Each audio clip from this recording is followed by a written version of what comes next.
settle into the sleepy mind channel. Tonight, we are traveling into one of the most revealing periods in our planet's history, the Quaternary. It began about 2.6 million years ago and continues today as the latest period of Earth's geological history. Often remembered simply as the Ice Age, the Quaternary was far more than a world of snow and frozen winds. It was an age of immense glaciers, vast grasslands, wandering mammoths, ancient rivers, changing coastlines, and the earliest phases of human history.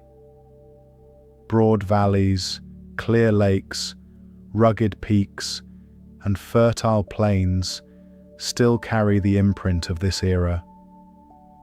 If you enjoy videos like these, please like the video and subscribe to the channel. For all night listening, explore the playlist where you will find more relaxing journeys through history, science, and the natural world. These documentaries offer calm, continuous listening at any time.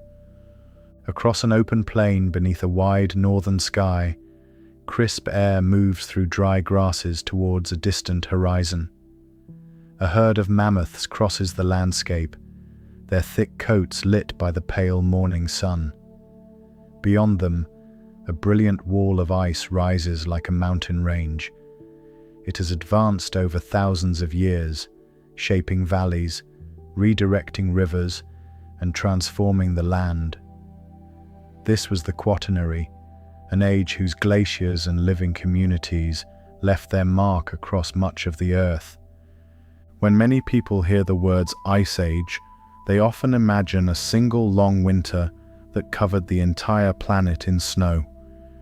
It is an understandable picture because films, books, and illustrations have encouraged that image for generations. The reality, however, was both more complicated and far more fascinating.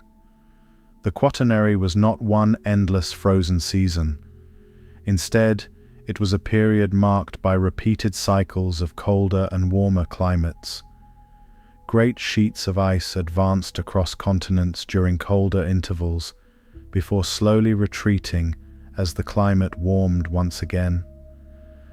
These changes happened again and again over hundreds of thousands of years, each cycle quietly reshaping the landscapes beneath them. The word Quaternary itself is unfamiliar to many people, yet it describes the world in which every human civilization has existed. Geologists divide Earth's history into enormous stretches of time called periods and eras, each defined by important changes in climate, geology, and life. The Quaternary is the youngest of these great divisions. While 2.6 million years sounds unimaginably distant, it represents only a tiny portion of our planet's 4.5 billion year history. If the Earth were compared to a single calendar year, the Quaternary would arrive only during the final hours of the last day.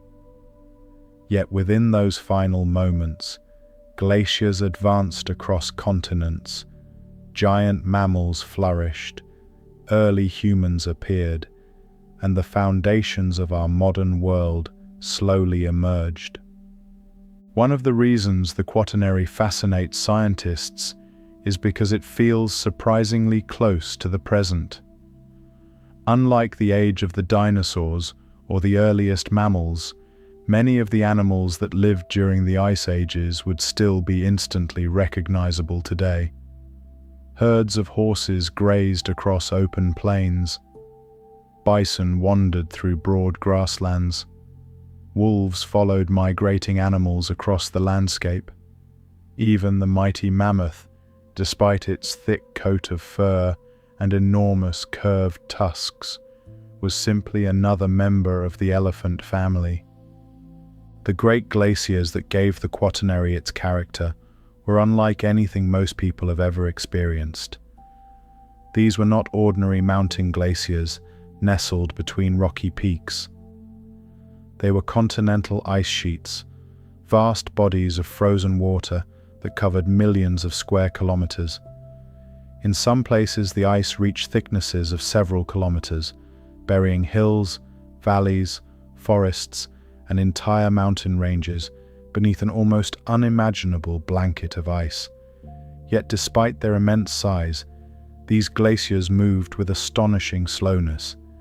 Year after year, century after century, they crept across the land at a pace too slow for any person to notice during a single lifetime.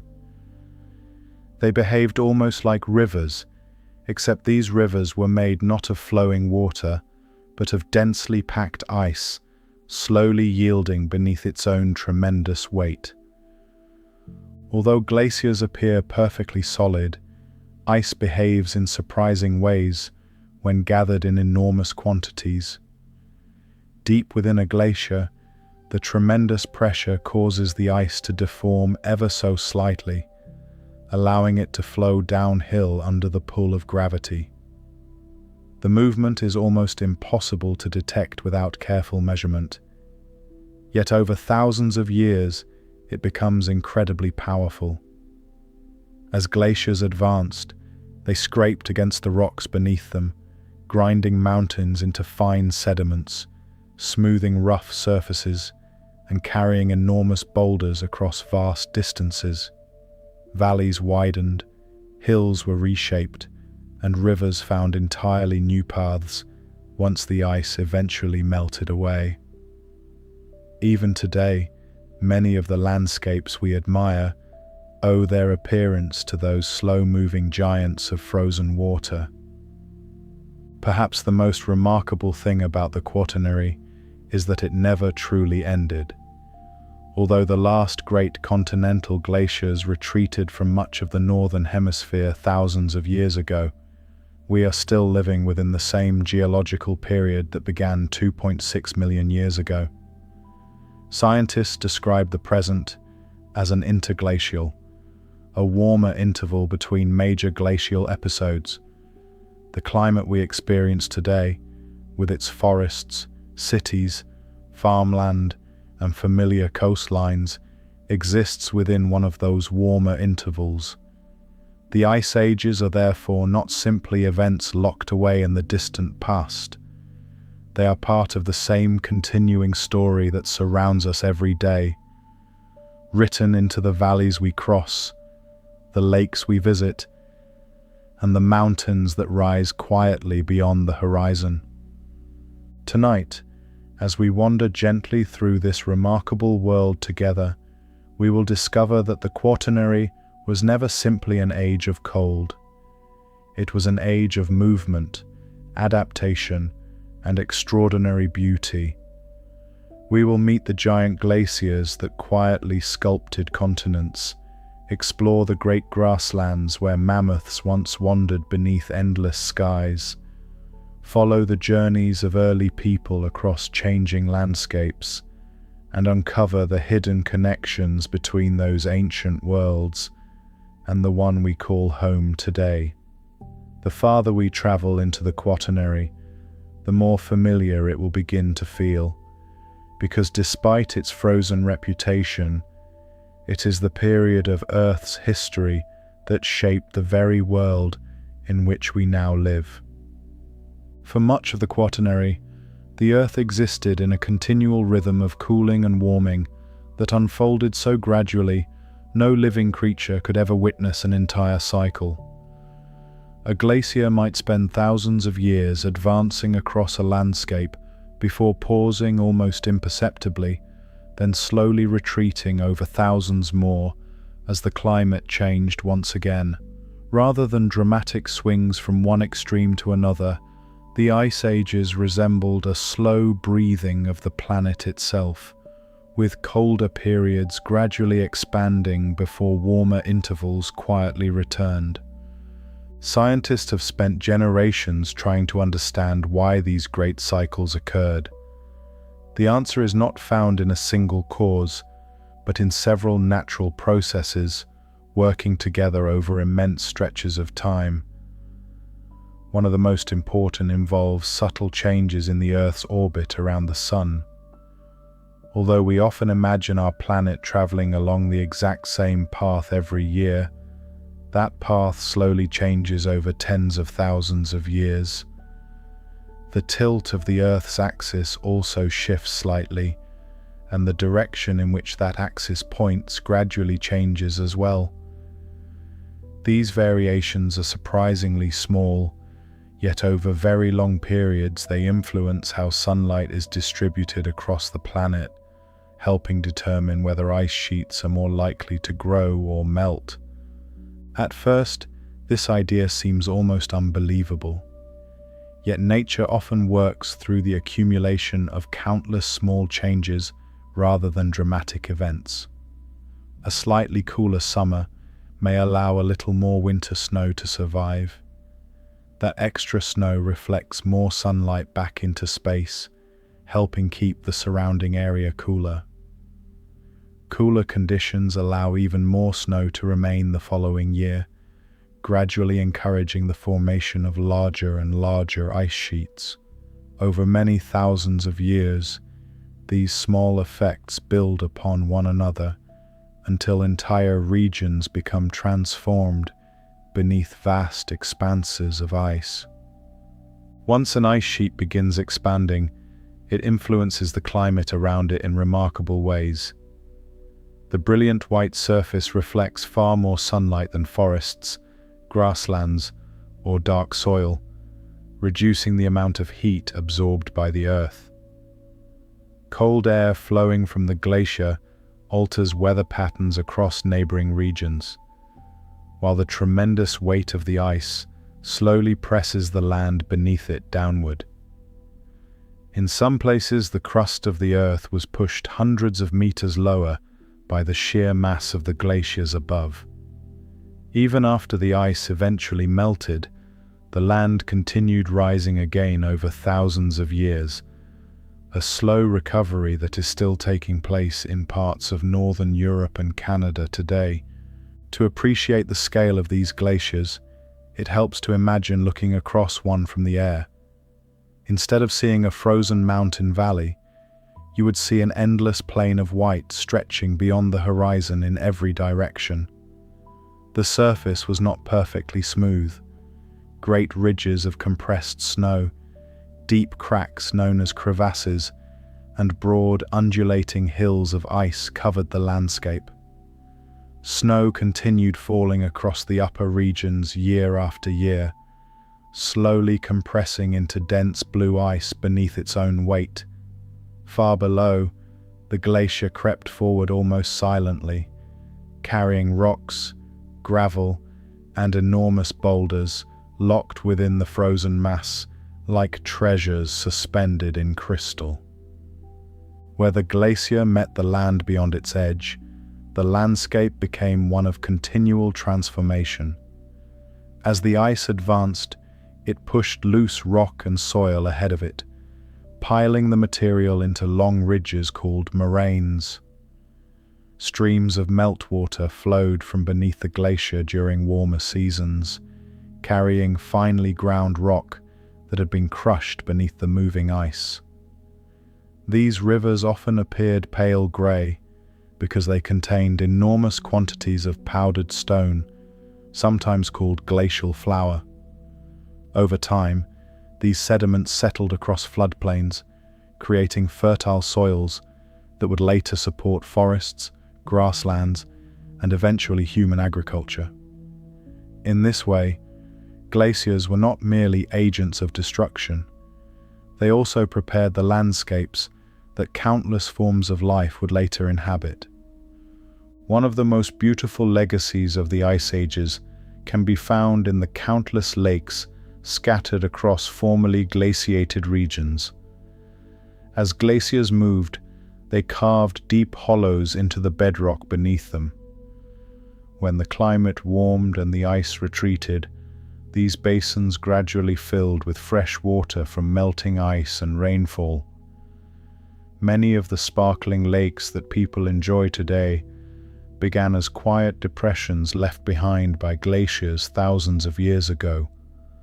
Across Canada, Scandinavia, Scotland, and the northern United States, The landscape is dotted with these reminders of the Quaternary.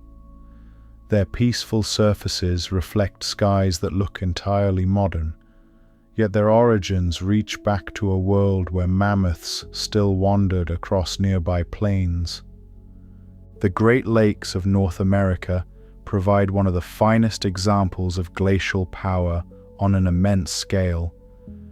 Although rivers and earlier geological processes helped shape the region, the repeated advance of continental ice sheets deepened existing valleys and transformed them into the enormous freshwater lakes we know today. When the glaciers finally melted, water collected within these vast basins, eventually creating the largest group of freshwater lakes on Earth. Millions of people now live around their shores, often without realizing that these familiar waters owe much of their existence to glaciers that disappeared thousands of years before the first cities were ever built. As the glaciers continued their slow journeys across the continents, they left behind countless smaller clues that still surround us today. Large boulders, resting alone in open fields, sometimes traveled hundreds of kilometers, trapped within moving ice, before being gently deposited as the glaciers melted. Smooth grooves carved into solid bedrock reveal the direction in which the ice once flowed. Rounded hills, winding ridges of sand and gravel, and broad outwash plains all preserve the quiet signature of glaciers that vanished long ago. To those who know how to recognize them, these features transform ordinary landscapes into living records of the Quaternary, reminding us that beneath today's forests, farms, and towns lies the enduring memory of an age shaped by ice. Not every place on Earth experienced the Quaternary in the same way. This is one of the most surprising discoveries for many people.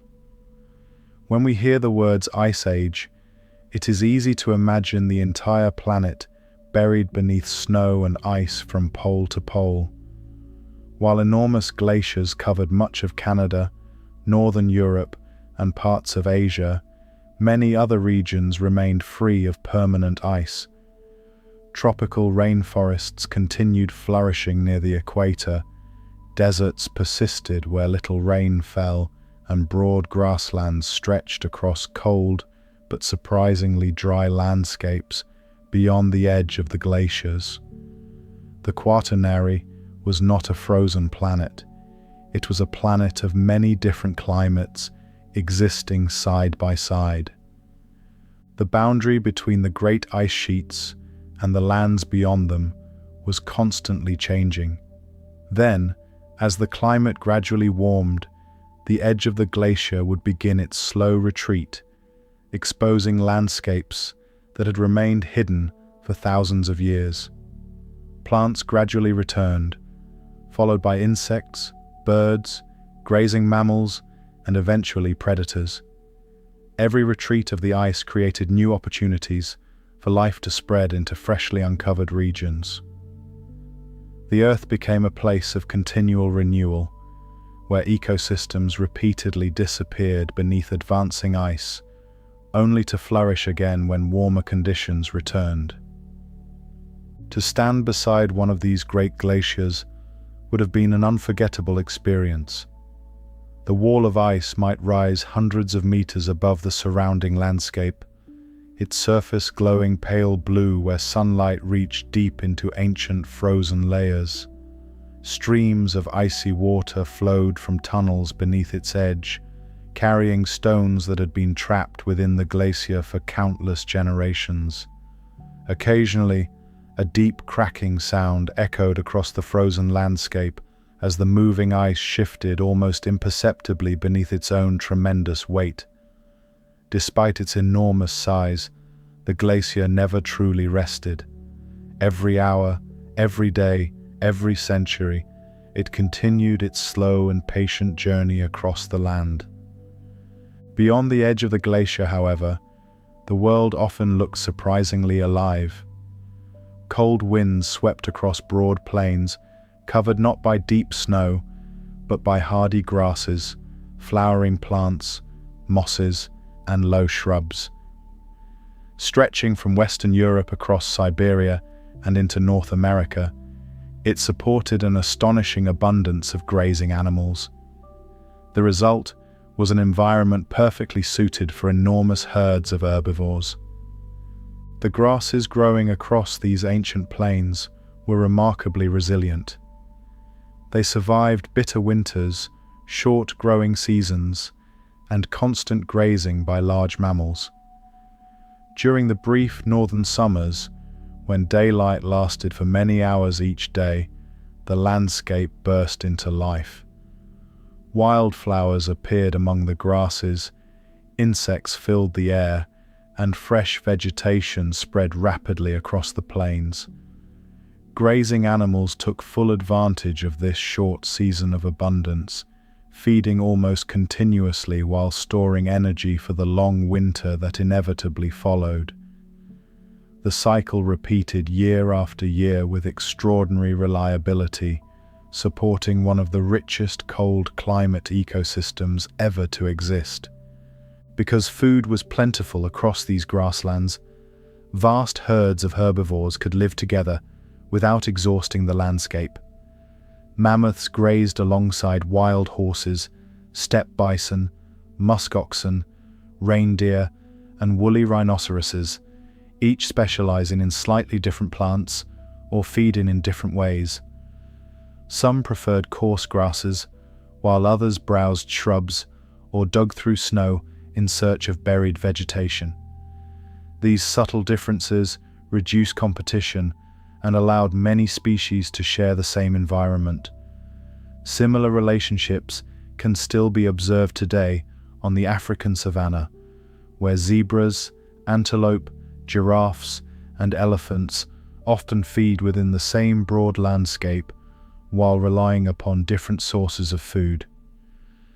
The enormous number of grazing animals shaped the ecosystem in important ways. As they moved across the plains, they trampled old vegetation into the soil, scattered seeds over great distances, and returned nutrients through their droppings. Their constant grazing prevented shrubs and small trees from becoming too widespread, helping maintain the open grasslands upon which they themselves depended. In many respects, they acted as gardeners of the Ice Age landscape, quietly maintaining the environment through their ordinary daily activities. Modern ecologists believe these animals played a crucial role in preserving the mammoth steppe, creating a balance between plants and herbivores that endured for thousands of years. Predators naturally followed these great herds, but the grasslands were far from places of constant danger. For much of the day, life unfolded peacefully beneath wide skies. Herds grazed while young animals remained close to their mothers. Birds searched for insects among the grasses. Small mammals disappeared into underground burrows, and the wind carried only the gentle rustling of dry vegetation stretching towards the horizon. Predators spent much of their time resting, conserving valuable energy until an opportunity appeared. Successful hunts were relatively uncommon, and every large carnivore depended upon patience far more often than speed. This balance between hunter and prey helped keep the ecosystem healthy without overwhelming it. Long shadows stretched across frost-covered grasses, while distant herds moved slowly through drifting mist. It was a landscape shaped equally by ice and life, where frozen giants and living giants shared the same ancient earth. The more we learn about the mammoth steppe, the more it becomes clear that the Quaternary was not defined only by glaciers. It was also the age of one of the greatest lost ecosystems our planet has ever known. Among all the animals that lived upon the mammoth steppe, none has captured the imagination quite like the woolly mammoth. Towering above the grasses, with sweeping curved tusks and a thick coat that shimmered with frost, these remarkable creatures have become the unmistakable symbol of the Ice Age. Yet despite their impressive appearance, mammoths were not mysterious beasts from a forgotten world. They were close relatives of the elephants that still walk across Africa and Asia today. If you watched a family of mammoths moving slowly across an ancient plain, many of their behaviors would feel surprisingly familiar. Mothers remained close to their calves. Older females helped care for the young, and entire family groups traveled together with a quiet sense of purpose that still characterizes modern elephants. The woolly mammoth evolved from earlier elephant ancestors that gradually adapted to increasingly colder climates. Over many thousands of generations, natural selection favored individuals better able to survive harsh northern winters. Their ears became much smaller than those of African elephants, reducing the amount of body heat lost to the surrounding air. Their tails also shortened for the same reason. Beneath their skin lay a thick layer of insulating fat, while their bodies became covered with 2 layers of fur. Long, coarse hairs protected a dense woolly undercoat that trapped warm air close to the body. Every feature reflected countless generations of quiet adaptation to one of the coldest environments inhabited by large mammals. Although their thick coats often receive the most attention, the mammoth's trunk remained its most versatile tool. Like modern elephants, mammoths used this remarkable organ for almost everything they did throughout the day. It gathered grasses, lifted branches, smelled distant scents carried upon the wind, greeted other members of the herd, comforted calves, and drew water into the mouth. The trunk contains no bones at all. Instead, it is formed from thousands of individual muscles working together with astonishing precision. Their great curved tusks also served many purposes beyond defense. Scientists believe mammoths used them to sweep away snow-covering grasses during winter, exposing food hidden beneath the frozen surface. The tusks could strip bark from trees, push aside shrubs, and perhaps even help males compete for access to mates during the breeding season. Like the trunks, the tusks continued growing throughout much of a mammoth's life.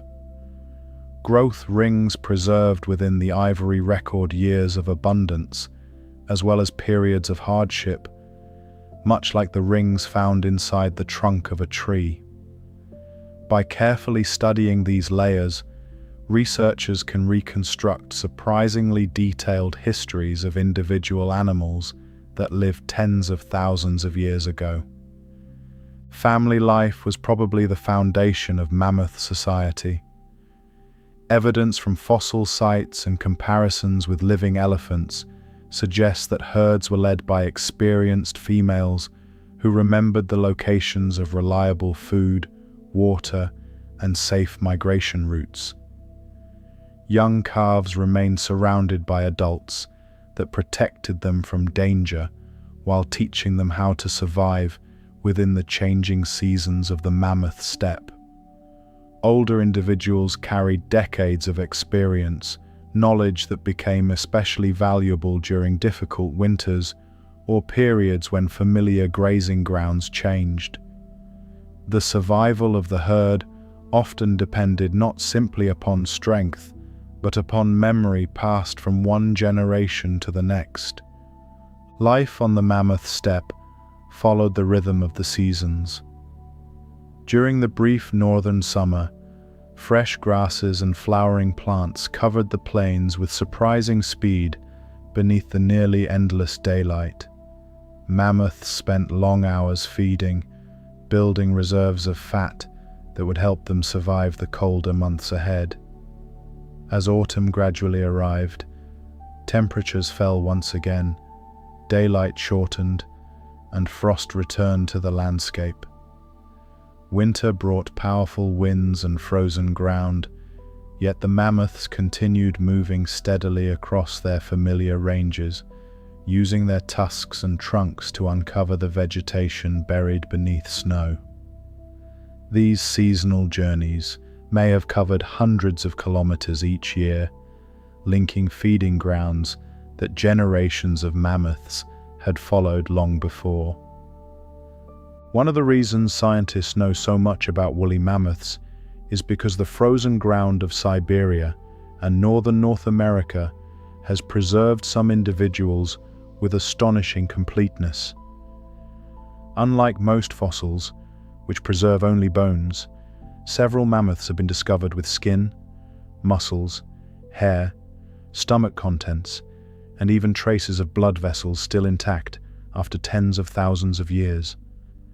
The permanently frozen soil, known as permafrost, acted almost like a natural freezer, slowing decay to an extraordinary degree. These rare discoveries allow scientists to examine details that would otherwise have disappeared forever, from the color of the fur to the plants eaten during the animal's final meal. Modern technology has revealed even more remarkable information. Tiny fragments of ancient DNA recovered from mammoth remains have allowed researchers to compare their genetic material with that of living elephants. These studies confirm how closely related the two groups truly are, while also identifying the genes responsible for many cold weather adaptations.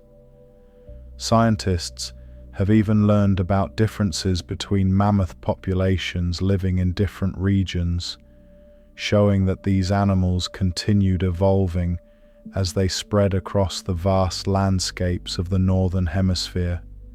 Every new discovery adds another quiet piece to a story that has remained frozen beneath the Arctic ground for thousands of years. Although the woolly mammoth has become the best-known resident of the Ice Age, it never lived alone. Across the same broad grasslands wandered other remarkable mammals equally well suited to the cold. Some possessed thick woolly coats like the mammoths, while others relied upon different strategies for surviving long winters and short summers. While the mammoth often stands at the center of every Ice Age illustration, the Quaternary was home to an extraordinary collection of giant mammals, each adapted to its own way of life. Together they created ecosystems unlike anything found on Earth today. Across the broad grasslands wandered woolly rhinoceroses with thick coats protecting them from icy winds. Towering giant deer carried antlers that stretched farther than the height of many people. Herds of steppe bison grazed beside wild horses, while musk oxen and reindeer traveled across colder northern landscapes. Each species occupied its own place within this remarkable environment, relying upon slightly different foods and behaviors that allowed many large herbivores to live side by side without exhausting the land that sustained them.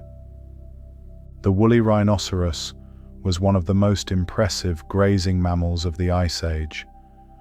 Although closely related to the rhinoceroses that survive in parts of Africa and Asia today, it looked quite different from its modern relatives.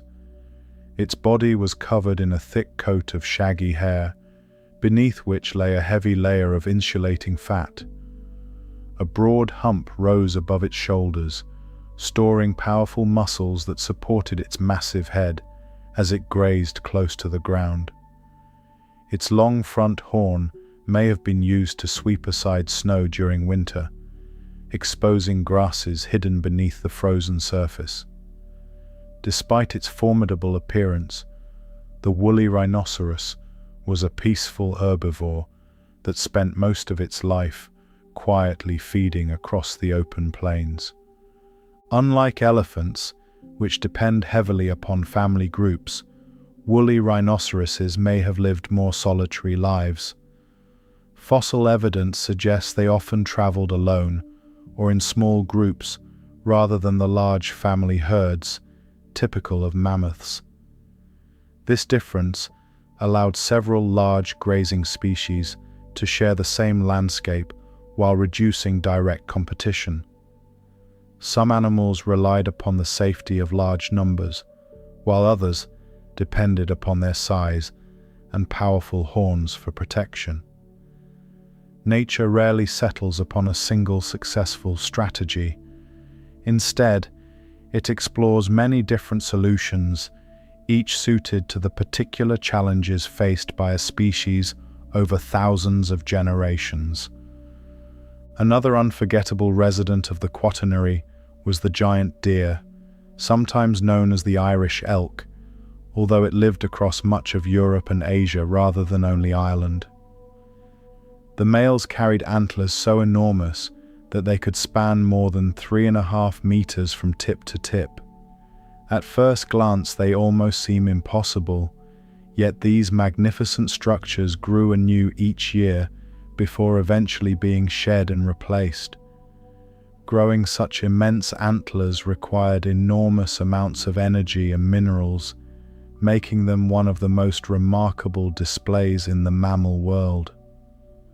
Scientists believe they played an important role in attracting mates and competing with rival males during the breeding season, much as the antlers of living deer do today. Despite their impressive appearance, giant deer were graceful animals, well adapted to the open woodlands and grasslands of the Quaternary.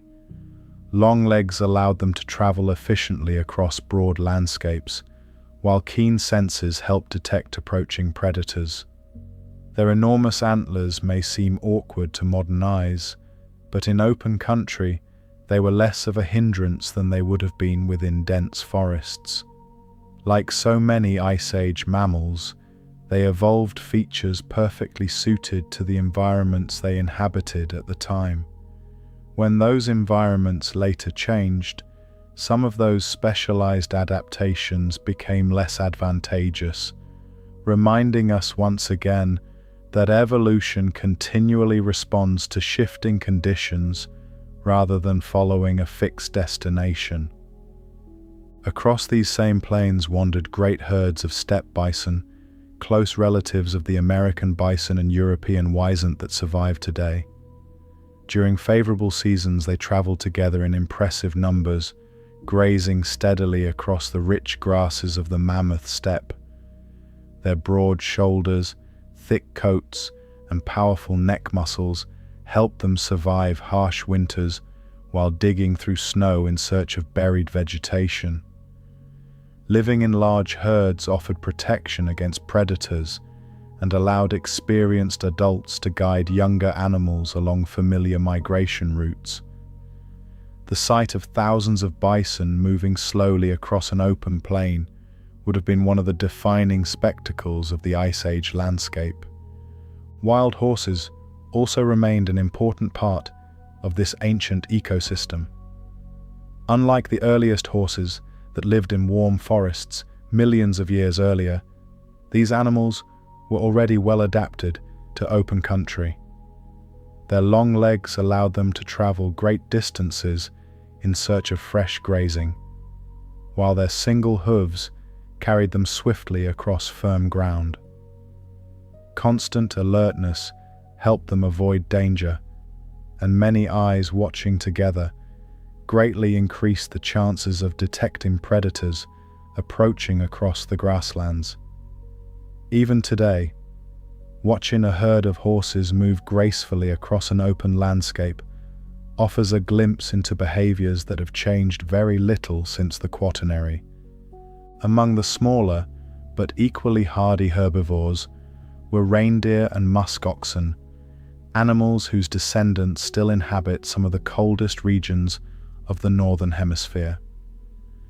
Thick insulating coats, specialized hooves, and efficient metabolisms allowed them to survive winters that would challenge many other mammals. Reindeer traveled long distances between seasonal grazing grounds, while musk oxen relied upon their dense underwool to remain warm even during bitter Arctic storms. These species demonstrate that not every Ice Age survivor vanished with the mammoths. Some continued adapting as climates changed and remain part of the modern world today, carrying with them a living connection to the Quaternary. The extraordinary variety of herbivores supported an equally diverse community of predators, scavengers, birds, insects, and smaller mammals. Every grazing animal influenced the vegetation beneath its feet.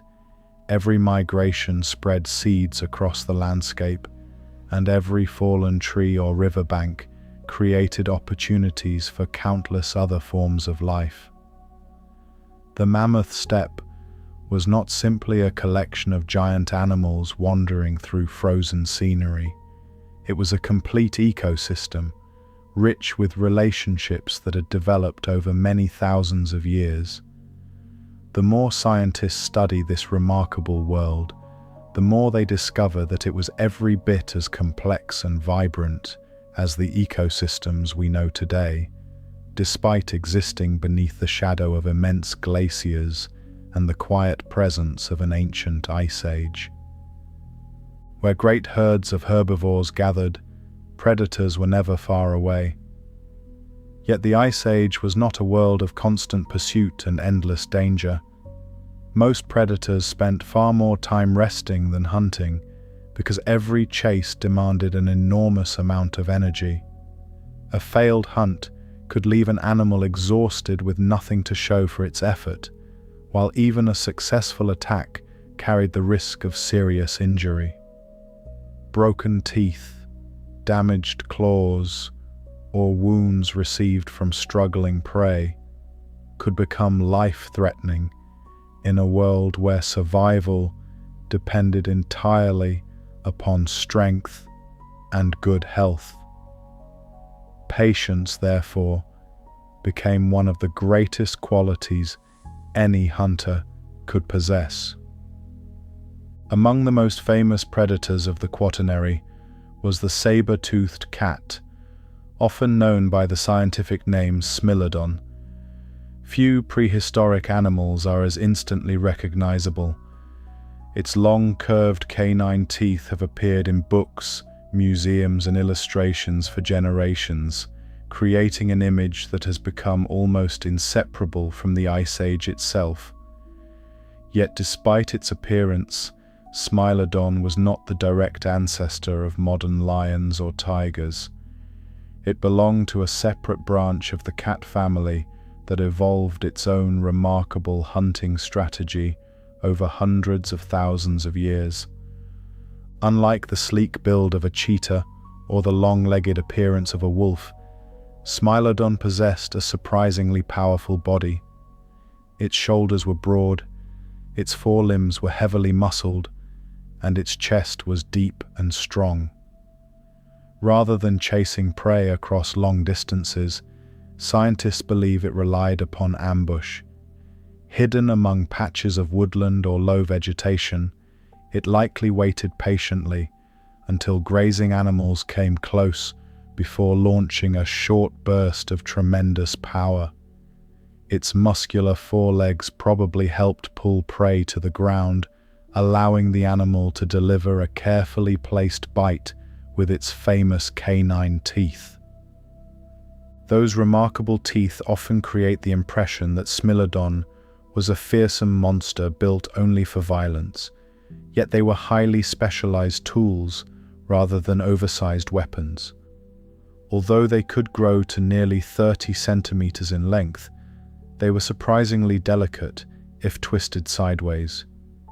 This suggests the cat used them with great precision rather than simply biting with overwhelming force. Once prey had been restrained by its powerful forelimbs, the long canines could reach vital areas that shorter teeth could not. It was an elegant solution to the challenge of hunting large herbivores one refined gradually through countless generations of evolution. Smilodon was not alone on the Ice Age plains. Packs of dire wolves traveled across North America, probably hunting many of the same animals, while also scavenging whenever opportunities appeared. Although they resembled modern wolves in many respects, dire wolves were more heavily built, with stronger jaws capable of crushing bone. Living and hunting together allowed them to challenge prey far larger than any individual could safely attack alone. Cooperation gave them an important advantage, demonstrating once again that nature often rewards teamwork just as much as individual strength. Another giant of the Quaternary was the short-faced bear, one of the largest bears ever to walk the earth. Standing upright, some individuals may have reached well above 3 meters in height. Their long legs allowed them to travel efficiently across great distances, while their immense size would have discouraged almost any competitor. Scientists continue debating exactly how these bears obtained much of their food. Some evidence suggests they were skilled hunters, while other studies indicate they relied heavily upon scavenging the kills of other predators whenever possible. Whatever the balance, few animals would have challenged such an enormous bear once it arrived at a carcass. Yet despite the presence of these impressive hunters, the mammoth steppe remained a remarkably peaceful place for much of the time. Herds grazed quietly beneath broad skies, while calves stayed close to their mothers. Birds circled overhead searching for small animals disturbed by the passing herds, and countless insects filled the brief northern summers with life. Ground squirrels hurried between their burrows carrying seeds. Arctic foxes searched patiently along riverbanks, and owls hunted silently as evening settled across the plains. Every creature occupied its own place within the larger community, contributing to an ecosystem of extraordinary balance. The relationship between predator and prey helped shape both groups over thousands of generations. Faster herbivores were more likely to escape and raise young, while more skillful predators enjoyed greater hunting success. This continual interaction encouraged gradual improvements on both sides, without either ever gaining a permanent advantage. If predators became too successful, prey populations declined, leaving less food available. If herbivores greatly outnumbered predators, vegetation could become overgrazed. As evening approached across an Ice Age plain, the landscape took on a quiet beauty all its own. Long shadows stretched across frost-covered grasses, while distant mammoths continued their slow journey towards fresh grazing. A herd of horses gathered near a winding river, their breath rising gently into the cooling air. Somewhere beyond the horizon, a pack of wolves called to one another beneath an enormous sky already filling with the first stars of the night. The great glaciers still shimmered faintly in the distance, their brilliant surfaces reflecting the last light of the setting sun. Soon, another remarkable change would begin unfolding across these frozen landscapes, as one increasingly adaptable species quietly expanded its place within the Ice Age world. For hundreds of thousands of years, early humans shared the Quaternary with mammoths, woolly rhinoceroses, giant deer, saber-toothed cats, and countless other remarkable animals. The Quaternary is unique because it is not only the story of changing climates and giant animals. It is also the period during which our own species gradually emerged and learned to live within an ever-changing world.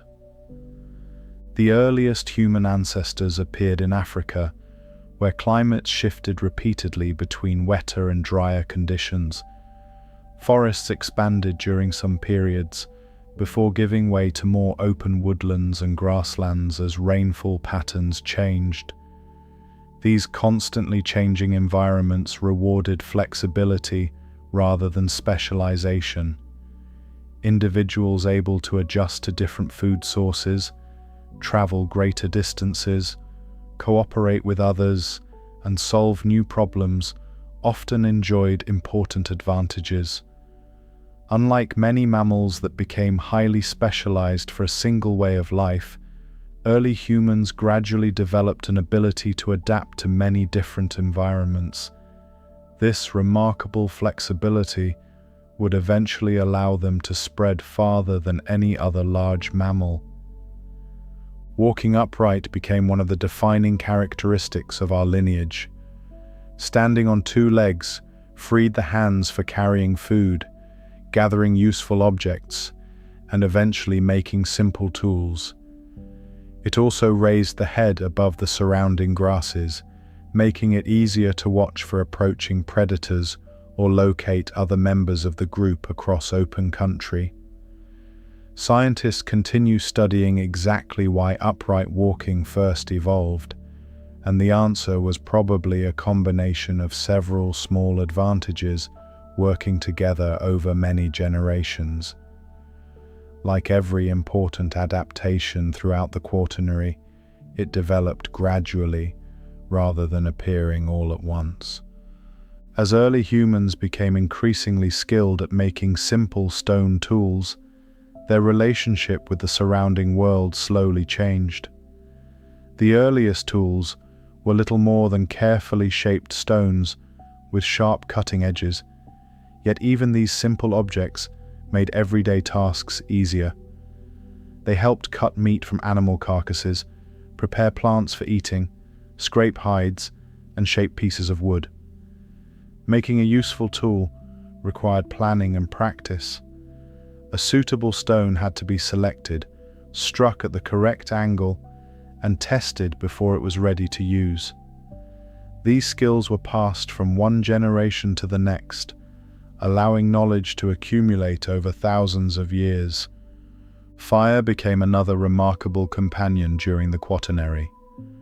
At first, early humans probably collected fire from naturally occurring wildfires caused by lightning, before eventually learning how to control and maintain it.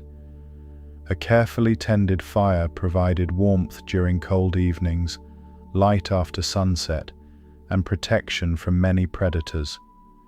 Cooking also made certain foods easier to digest, allowing more nutrients to be extracted from each meal. Around the glow of these ancient campfires, families likely gathered to share food, care for children, and strengthen the social bonds that became one of humanity's greatest advantages. Those quiet circles of light must have seemed especially comforting against the vast darkness of an Ice Age night. Life during the Quaternary demanded constant awareness of changing seasons. In warmer months, plants flourished and animals gathered on rich grazing grounds. As winter approached, both people and wildlife adjusted their movements in response to falling temperatures and changing food supplies.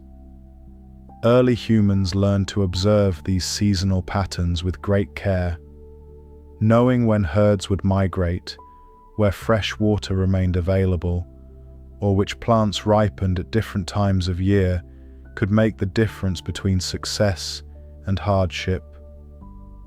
This detailed understanding of the landscape became one of the most valuable forms of knowledge passed between generations.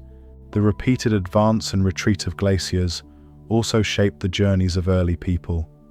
During colder periods, falling sea levels exposed broad areas of land that today lie beneath the oceans. One of the most important of these was Beringia, the great land bridge that connected Asia and North America. Rather than being a narrow strip of land, Beringia formed a vast plain supporting grasses, shrubs, rivers, and abundant wildlife. For thousands of years, animals wandered freely across this landscape, followed gradually by groups of people exploring new territories. They were not setting out to discover new continents. They were simply following familiar landscapes that stretched beyond the horizon, never realizing that rising seas would one day cover the routes they traveled. Perhaps one of the most moving connections between ourselves and the Ice Age comes from the remarkable cave paintings left behind by ancient people. Hidden deep within caves in France, Spain, and other parts of Europe are images of horses, bison, mammoths, rhinoceroses, and other animals painted with extraordinary skill tens of thousands of years ago. These paintings reveal that Ice Age people carefully observed the animals around them and possessed a rich appreciation for the living world they shared. Looking at those ancient images today creates a quiet sense of connection across time. The Quaternary therefore tells two stories unfolding together. The other is the story of humanity gradually learning to understand, explore, and survive within those changing landscapes. Neither story exists without the other. As glaciers shaped rivers, valleys, and coastlines, they also influenced the paths people traveled, the challenges they faced, and the opportunities they discovered. Together they created the foundations of the modern world, leaving behind a legacy still visible in our landscapes, our history, and even in the remarkable curiosity that continues drawing us back to the distant and fascinating world of the Ice Ages. Rivers once trapped beneath kilometers of ice now flowed freely towards the sea. Valleys carved by frozen giants gradually filled with forests, lakes, and wetlands. Plants spread steadily across the newly exposed ground, followed by insects, birds, and grazing mammals.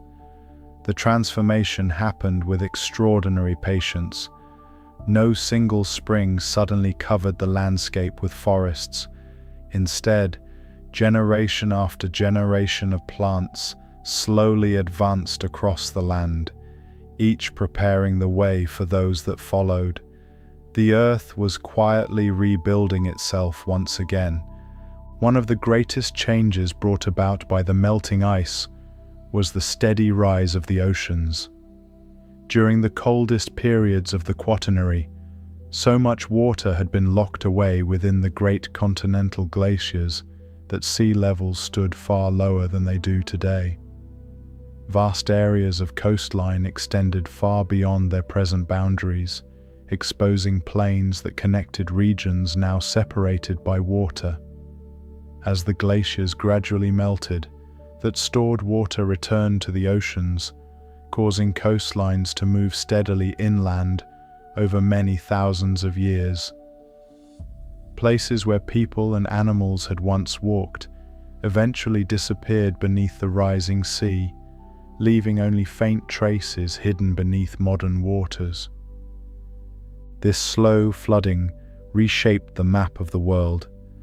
The broad grasslands of Beringia gradually vanished beneath the waters that now form the Bering Strait, ending the land connection between Asia and North America. Britain, once joined to mainland Europe by an area of rolling hills, rivers, and forests, known today as Doggerland, slowly became an island as the North Sea expanded. Around the world, familiar coastlines gradually took on the shapes we recognize today. Beaches, estuaries, bays, and islands all reflect this long process of rising seas that continued long after the great glaciers began their retreat. Many of these drowned landscapes remained hidden until relatively recent times. Modern sonar surveys and underwater archaeology have revealed traces of ancient river valleys, forests, and even evidence of early human activity resting beneath coastal waters. Divers have recovered preserved tree stumps from the seabed, while fishing boats have occasionally brought up the bones of mammoths and other Ice Age animals from places now covered by the sea. These discoveries remind us that the modern coastline is only the latest version of a shoreline that has continually shifted throughout the Quaternary. Beneath today's oceans lie quiet reminders of landscapes that once echoed with the footsteps of both animals and people. As temperatures continued rising after the last major glacial period, forests gradually expanded northward into regions that had previously supported open grasslands. Pine, birch, oak, and many other trees slowly established themselves across the landscape, creating habitats very different from the mammoth steppe. Animals adapted to woodland environments became increasingly common, while some species that depended upon open grasslands gradually declined as their preferred habitat became smaller. Nature was once again adjusting to changing conditions, just as it had done throughout the entire Quaternary. Not every great Ice Age animal survived these changes. The woolly mammoth, woolly rhinoceros, giant deer, and several other remarkable mammals eventually disappeared. Scientists have spent many years studying exactly why these extinctions occurred, and the answer appears to be more complicated than a single cause. In some regions, warming climates transformed the grasslands upon which these animals depended. In others, expanding human populations introduced new pressures through hunting and competition for resources. Rather than searching for one simple explanation, researchers now believe that several factors often acted together, gradually reducing populations that had once flourished across the Northern Hemisphere. Other species adapted successfully and remain with us today. Reindeer continue migrating across Arctic landscapes, musk oxen still survive in some of the coldest environments on Earth, and bison graze across protected grasslands in North America and Europe.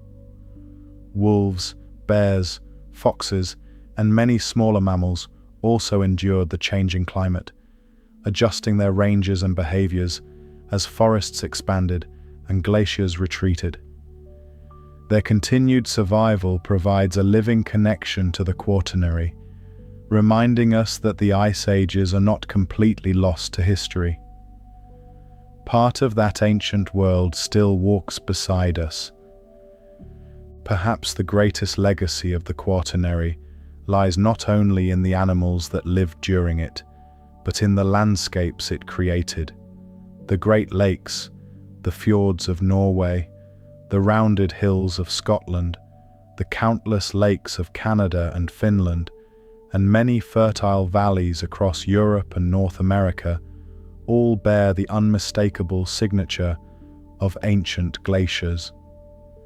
Every winding river flowing through a glacial valley, every polished rock surface marked by scratches left beneath moving ice, and every solitary boulder resting far from its original home, tells a quiet story of the frozen world that shaped it. Even people who have never seen a glacier may spend their entire lives surrounded by landscapes created during the Ice Ages. The Quaternary therefore continues all around us, not only in geology, but in the very shape of the modern world. Although the mammoths have long since vanished and the great continental glaciers have retreated, their influence remains woven into the landscapes we know so well. The farther we look, the more we realize that the world outside our windows is, in many ways, a quiet gift from an age of ice that ended only yesterday in the long history of our ever-changing planet. Although the great continental ice sheets no longer cover much of the Northern Hemisphere, the Quaternary has not come to an end. This often surprises people because the phrase Ice Age suggests a period that belongs entirely to the past. In reality, scientists consider the present day to be part of the same geological period that began about 2.6 million years ago. Even more surprisingly, we are still living within an ice age. The difference is that we currently occupy one of its warmer intervals, known as an interglacial. Large ice sheets still survive in Antarctica and Greenland, preserving a reminder that the frozen world has never completely disappeared. The warmer climate of our present interglacial has lasted for nearly 12,000 years. Compared with the immense timescales of the Quaternary, this is only a brief moment. During this relatively mild period, forests expanded across much of Europe and North America, rivers settled into more familiar courses, and sea levels approached those we recognize today. Human societies gradually shifted from hunting and gathering towards farming, villages, towns, and eventually cities. Civilizations rose beside rivers that had once carried torrents of glacial meltwater, often without any awareness that the landscape supporting them had been shaped by ice long before written history began. One of the most fascinating discoveries made by scientists during the past century is that the Quaternary's repeating climate cycles are recorded deep within the ice itself.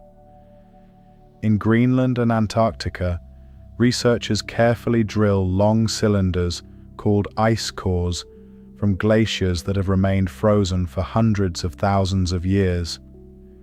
Each layer of snow that fell during a particular winter became buried beneath later snowfall, gradually compressing into solid ice while preserving tiny bubbles of ancient air.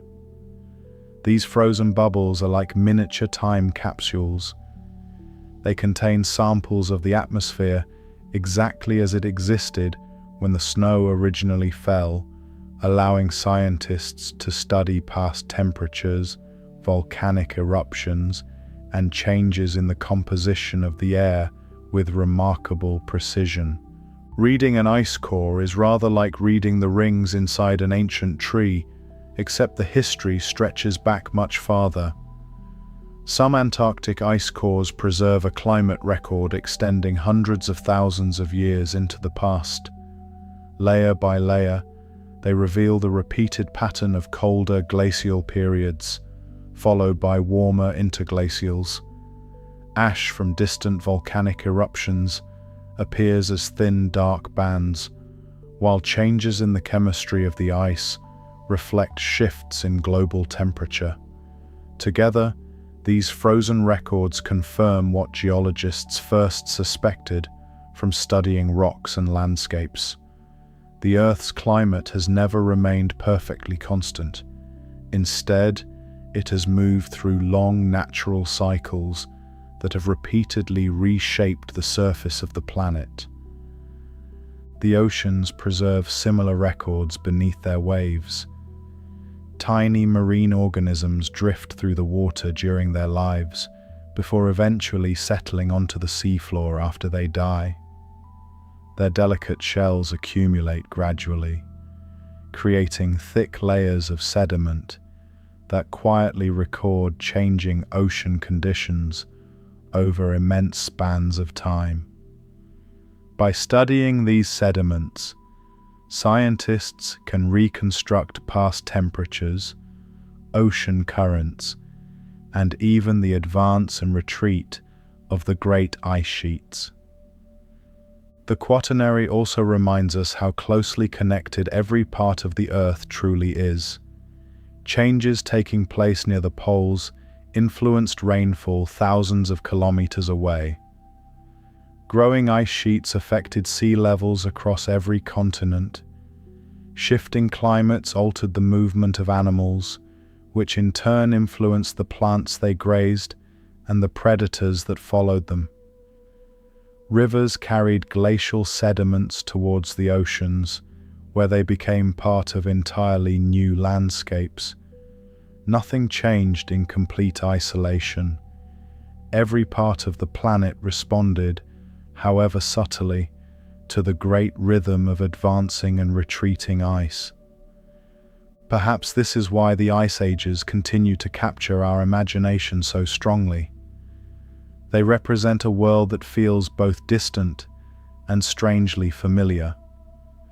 Mammoths and woolly rhinoceroses no longer wander the grasslands, yet their closest relatives still walk the earth. The great glaciers have retreated from many regions, yet polished rocks, winding valleys, and sparkling lakes continue reflecting their presence. Even the stars shining above an ice age plain would have appeared much the same as those visible on a clear evening today. Across thousands of generations, the sky has remained a quiet companion to a changing world below. A rounded hill covered with trees may have been shaped beneath kilometers of ice. A solitary boulder resting quietly in a meadow may have traveled hundreds of kilometers, trapped within a glacier, before finally being released as the ice melted away. Once you begin recognizing these quiet signatures of the Quaternary, they seem to appear almost everywhere.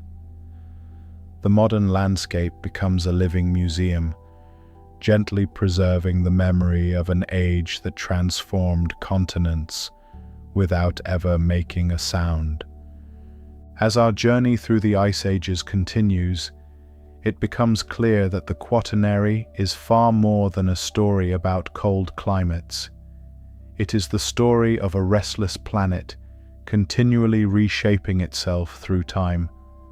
Most of all, it is a reminder that even the quietest forces in nature, when given enough time, can create a world of extraordinary beauty that still surrounds us every day.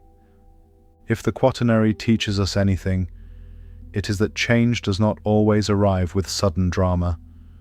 More often, it unfolds so slowly that each generation experiences only a tiny part of a much larger story. Yet given thousands or millions of years, these small changes accumulate until the world itself is transformed. The landscapes we admire today are the result of countless patient moments working together across deep time. This remarkable patience is one of the reasons geologists often speak of the Earth almost as though it were alive. Not because the planet itself breathes in the way animals do, but because it follows great natural rhythms that repeat again and again. The Quaternary offers perhaps the clearest example of this gentle rhythm. Cold periods slowly spread across the continents before gradually giving way to warmer interglacials. Ice advanced before retreating. Sea levels fell before rising once more. Forests expanded, then contracted, only to grow again as conditions changed. It was a cycle that repeated over hundreds of thousands of years, leaving behind layer upon layer of evidence for scientists to study today. Although those climate cycles occurred on a planetary scale, they also shaped the smallest details of everyday life for the animals that lived through them. A slightly warmer valley might provide fresh grazing a little earlier each spring. A river fed by melting glaciers might change its course, creating a new watering place visited by migrating herds. A woodland expanding across the landscape might offer shelter to some species, while encouraging others to move into more open country.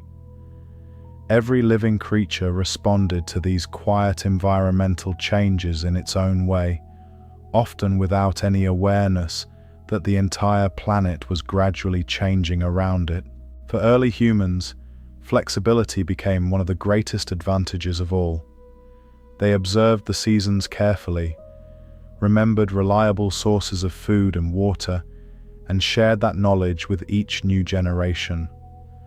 Unlike instinct alone, learned experience could grow and improve over time.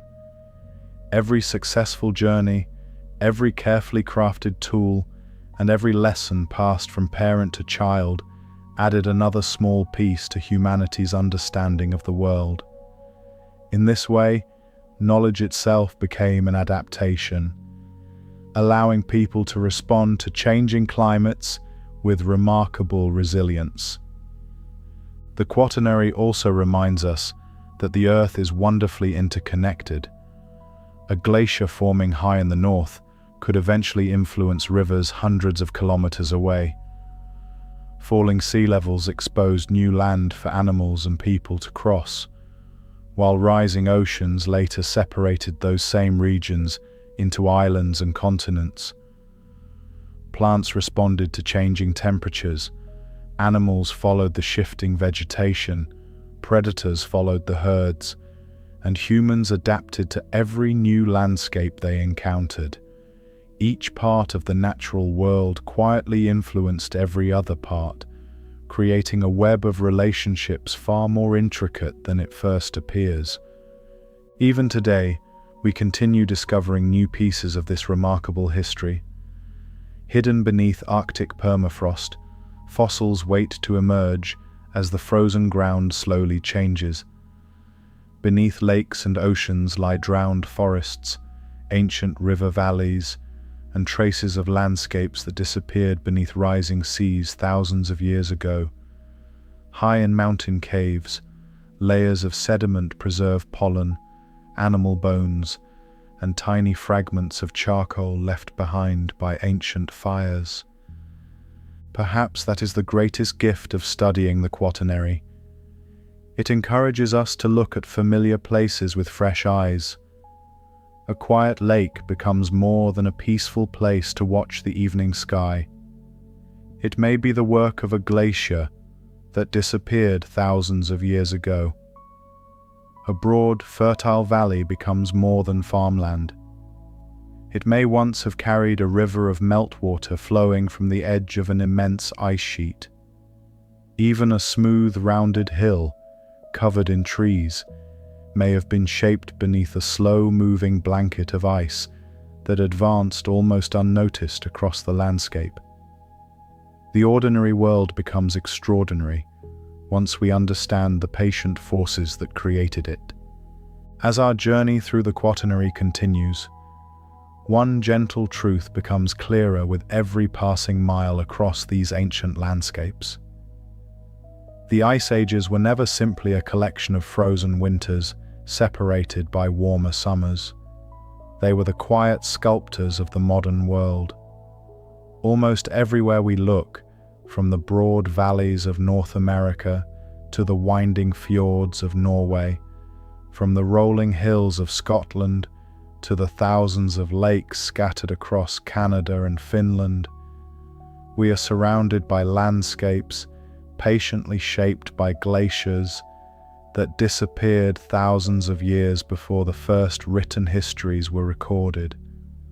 A crystal-clear lake reflecting a peaceful evening sky may have begun as a hollow carved by moving ice. A broad valley where farms now flourish may once have lain beneath a glacier several kilometers thick. Even the smooth, rounded hills that seem so natural to our eyes were often sculpted little by little beneath enormous masses of slowly flowing ice. The Quaternary did not merely leave behind a few interesting landmarks. It reshaped entire continents, preparing the landscapes that would later become home to forests, wildlife, villages, and eventually cities. Many of them began their present journeys as the glaciers slowly melted. Great torrents of icy water poured away from the retreating ice sheets, carrying vast quantities of sand, gravel, and finely ground rock. Today, people build homes beside these rivers, fish in their waters, and cross them every day, often unaware that their paths were first guided by the slow retreat of ancient ice. The forests that now cover much of the northern hemisphere also owe much of their existence to the changing climate of the Quaternary. As the glaciers withdrew, hardy plants slowly established themselves across the newly exposed ground. Mosses and grasses appeared first, followed by shrubs, then small trees, and eventually mature forests filled with birds, mammals, and countless other forms of life. This gradual process unfolded over thousands of years, with each generation of plants creating slightly better conditions for those that followed.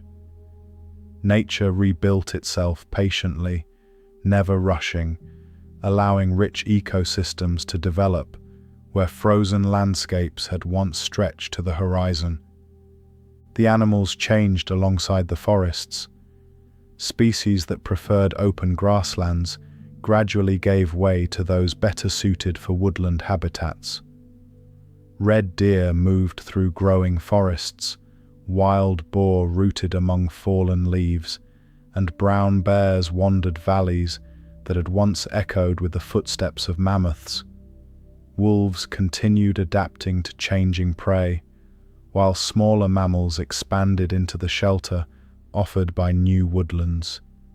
The great rhythm of adaptation continued exactly as it always had.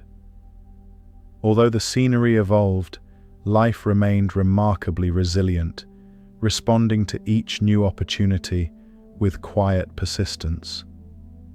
Human communities also became increasingly connected to these changing environments. Rivers provided reliable fresh water, forests offered timber and shelter, while fertile soils encouraged the gradual development of agriculture. Over many generations, villages became towns, towns became cities, and civilizations flourished across landscapes first prepared by the retreat of the glaciers. It is a remarkable thought that many of the places where millions of people now live owe their shape, their rivers, and even much of their fertile land to the slow work of ice carried out thousands of years before the first farms were ever planted. Even the rocks beneath our feet quietly preserve memories of this frozen past. If you were to walk across certain hillsides today, you might notice long, shallow grooves carved into exposed stone. These scratches were created as rocks trapped beneath moving glaciers were dragged slowly across the bedrock like giant sheets of sandpaper. Elsewhere, enormous boulders rest in places where no similar rock exists for many kilometers. These are known as glacial erratics, carried across the landscape by moving ice before being gently lowered to the ground as the glacier finally melted away. To those who understand their story, they stand as silent travelers from another age, patiently waiting where the ice left them thousands of years ago. Perhaps that is one of the most peaceful lessons offered by the Quaternary. The greatest changes in the natural world rarely happen in a moment. Instead, they unfold through countless small steps that are almost impossible to notice while they are taking place. A glacier advances only a little each year. A river removes only a few grains of sand at a time. A forest grows one seedling after another until an entire landscape has been transformed. Nature reminds us that patience is one of its greatest strengths. Given enough time, even the quietest forces can reshape continents, carve mountains, and create worlds of extraordinary beauty. As we look back across the full sweep of the Quaternary, it becomes remarkable how many of its greatest events unfolded without noise or spectacle. A glacier never hurried as it crossed a valley. A coastline did not suddenly move inland overnight. A forest did not appear in a single season, nor did a grassland vanish all at once. Every change happened quietly, patiently, and almost invisibly to the creatures living through it.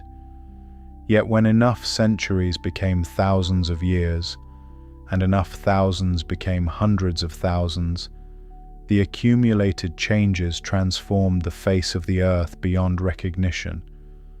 Few forces in nature demonstrate the quiet power of time as beautifully as the ice ages. One of the most comforting aspects of the Quaternary is that it reminds us how resilient life can be. Again and again, the climate changed. Cold gave way to warmth before cooler conditions slowly returned. Yet throughout every one of these changes, life continued adapting. Plants colonized newly exposed ground, animals followed fresh sources of food, and ecosystems gradually rebuilt themselves after each transformation. The natural world was never frozen in place. It remained wonderfully flexible, quietly responding to each new challenge presented by the changing planet. Even the smallest living creatures played important roles within this enormous story. Tiny flowering plants spread across open meadows each spring, providing food for insects emerging after the long winter. Those insects became nourishment for birds returning from seasonal migrations. Birds carried seeds to new valleys, where young trees slowly established fresh forests. Beneath the soil, fungi and microscopic organisms broke down fallen leaves, returning nutrients to the earth so another generation of plants could grow. While mammoths and glaciers often capture our imagination, they were only part of a living system containing countless connections, each one depending upon another in ways that are easy to overlook until we step back and see the whole picture. The Quaternary also teaches us to appreciate the extraordinary value of observation. Much of what scientists know about the ice ages has come not from dramatic discoveries, but from careful attention to small details. A scratch upon a rock reveals the direction a glacier once traveled. A layer of pollen preserved beneath the mud at the bottom of a lake records which trees grew nearby thousands of years ago. Tiny bubbles trapped within Antarctic ice preserve the very air breathed by animals during ancient glacial periods. Even a single mammoth tooth can reveal the foods an individual animal ate, the seasons it experienced, and the landscape across which it traveled. Piece by piece, these quiet clues have allowed researchers to reconstruct an entire world that vanished long before written history began. Perhaps that is one of the most beautiful things about science itself. It rewards patience in much the same way that nature does. Every careful measurement, every fossil uncovered, every glacier mapped, and every sediment core examined adds another small piece to an enormous puzzle. No single discovery tells the entire story, but together they reveal a history more remarkable than anyone could have imagined only a few generations ago. The Quaternary has become one of the best understood periods in Earth's history, not because all of its secrets have been uncovered, but because thousands of curious minds have spent decades quietly adding one discovery after another. When we step outside today, we are walking through a landscape that still carries the memory of those ancient ice ages. The Quaternary is not hidden away inside museums or buried only within distant mountains. It surrounds us every day. Its story lives beneath our roads, beside our rivers, along our coastlines, and beneath the forests where birds greet the morning with familiar songs. One of the most remarkable ideas to carry with us from the Quaternary is that we are not looking at a completed story preserved behind glass. We are living within it. Every season that passes, every river that continues its quiet journey to the sea, and every glacier that still rests upon Greenland or Antarctica belongs to the same geological period that began more than 2.5 million years ago. The mammoths may be gone, the great continental ice sheets have largely retreated, and forests now cover many landscapes that were once open steppe. Yet the Quaternary itself continues. They would see familiar mountains rising against the horizon, rivers following valleys carved long before their own lifetime, and herds of deer, bison, horses, or reindeer moving across open country, much as they always had. They would recognize wolves traveling quietly through the forests and bears, searching for food along riverbanks. They would notice birds returning with the changing seasons and stars crossing the night sky in familiar patterns. Although human civilization has transformed many landscapes, the deeper rhythms of the natural world continue, much as they did throughout the Quaternary, linking the present with a distant past through countless generations. The glaciers themselves continue offering valuable lessons. Even where they remain today, they are never truly still. Snow falls upon their upper surfaces each winter, gradually compressing into dense ice beneath its own weight. Deep within the glacier, the ice slowly deforms and flows under gravity, continuing the same patient movement that carved valleys and polished mountains throughout the Quaternary. A person standing beside a glacier may see only silence, yet beneath that silence the ice is constantly moving, carrying tiny fragments of rock on a journey that may last hundreds or even thousands of years before finally reaching the valley below. Perhaps that quiet movement offers the perfect image for the Quaternary itself. It is an age defined not by sudden moments, but by gentle persistence. Glaciers shaped continents without haste. Forests reclaimed the land tree by tree. Animals adapted through countless generations, each passing small advantages to those that followed.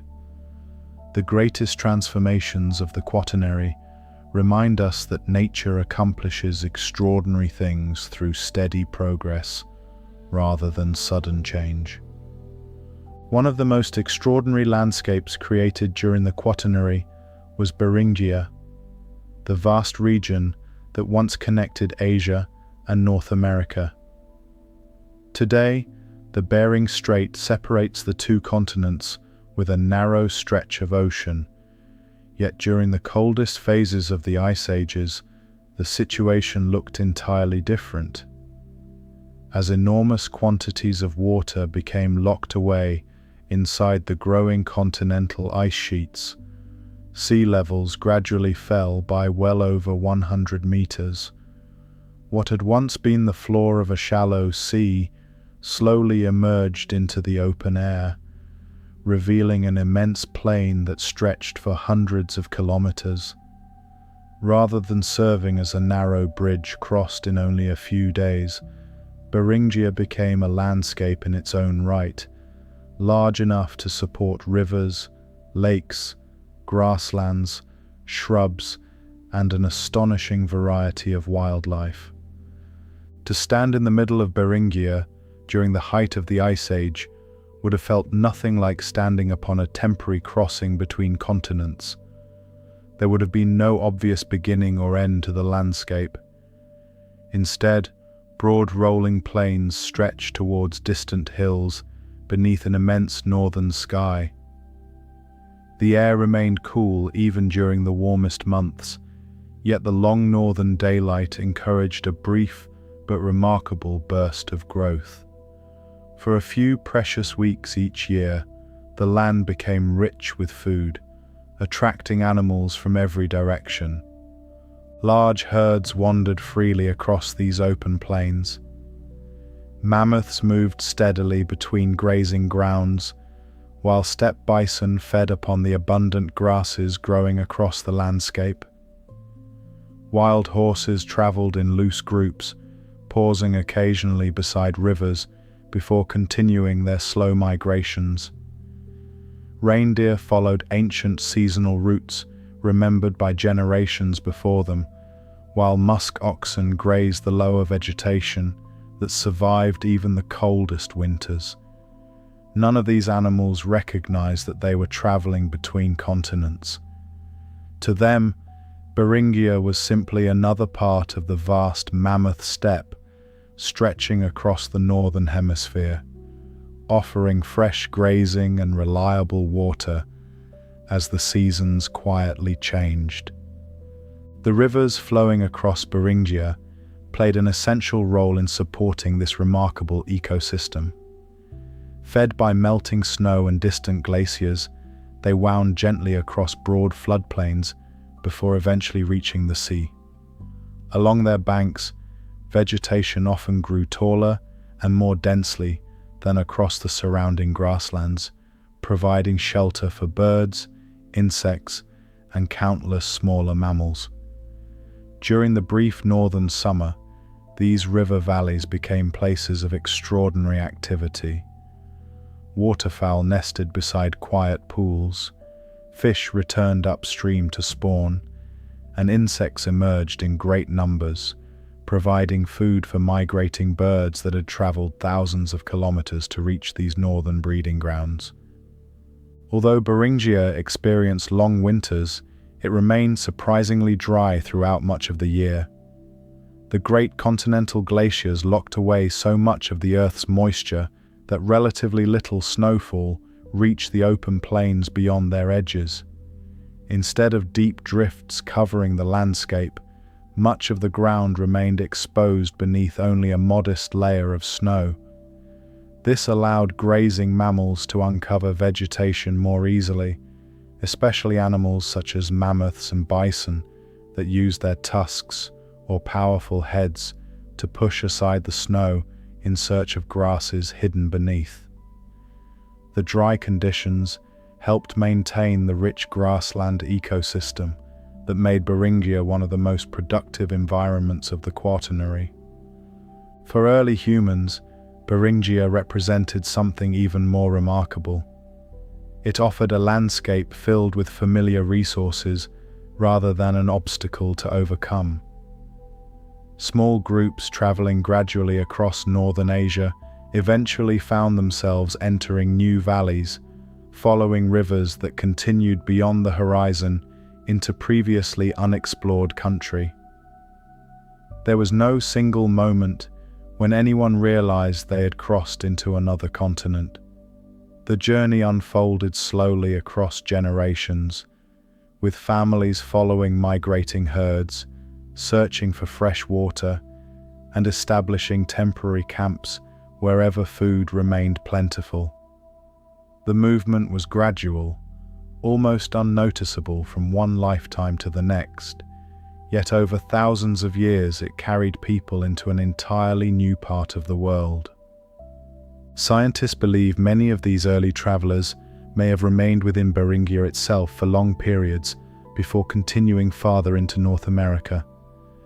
It was not merely a route to somewhere else, it was a thriving homeland capable of supporting both people and wildlife for many generations.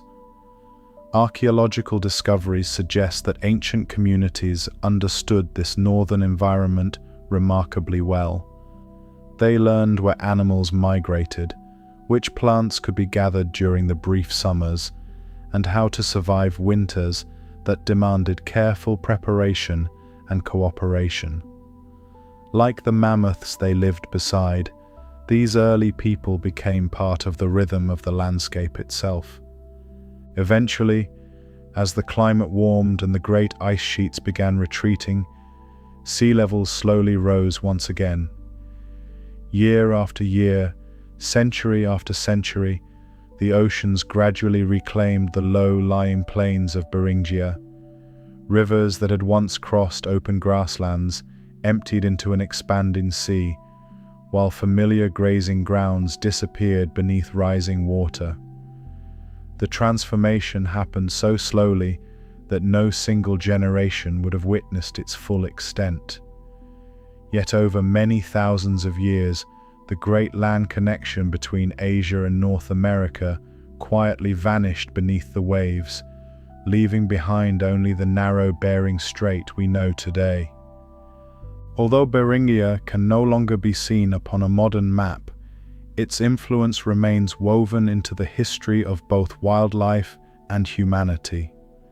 It allowed countless species to expand their ranges across the northern hemisphere, connected ecosystems separated today by thousands of kilometers of ocean, and provided one of the pathways through which people gradually explored the Americas. Beneath the cold waters of the Bering Strait lies the memory of that remarkable landscape, a lost world of rivers, grasslands, and wandering mammoths that existed only because the patient rhythms of the Quaternary temporarily revealed a bridge between two great continents. Long after the waters rose and Beringia disappeared beneath the sea, another remarkable landscape of the Quaternary continued quietly preserving its ancient history.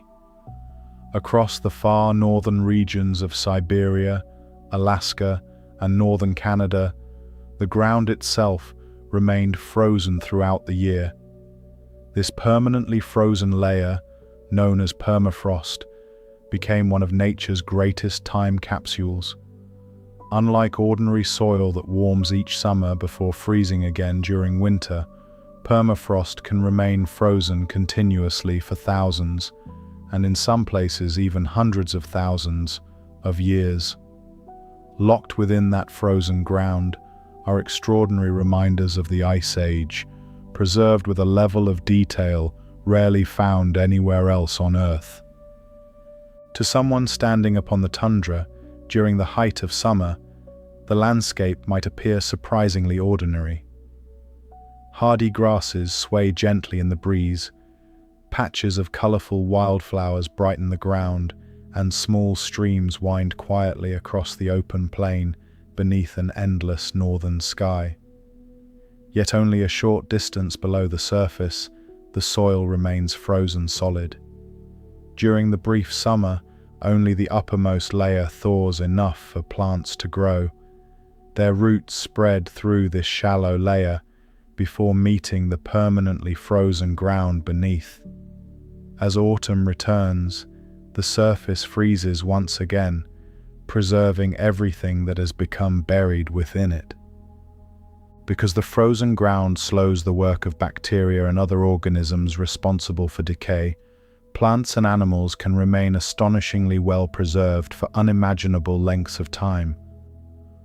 While most fossils consist only of mineralized bones or teeth, permafrost sometimes protects skin, muscles, fur, stomach contents, and even delicate features that would normally disappear within weeks after death.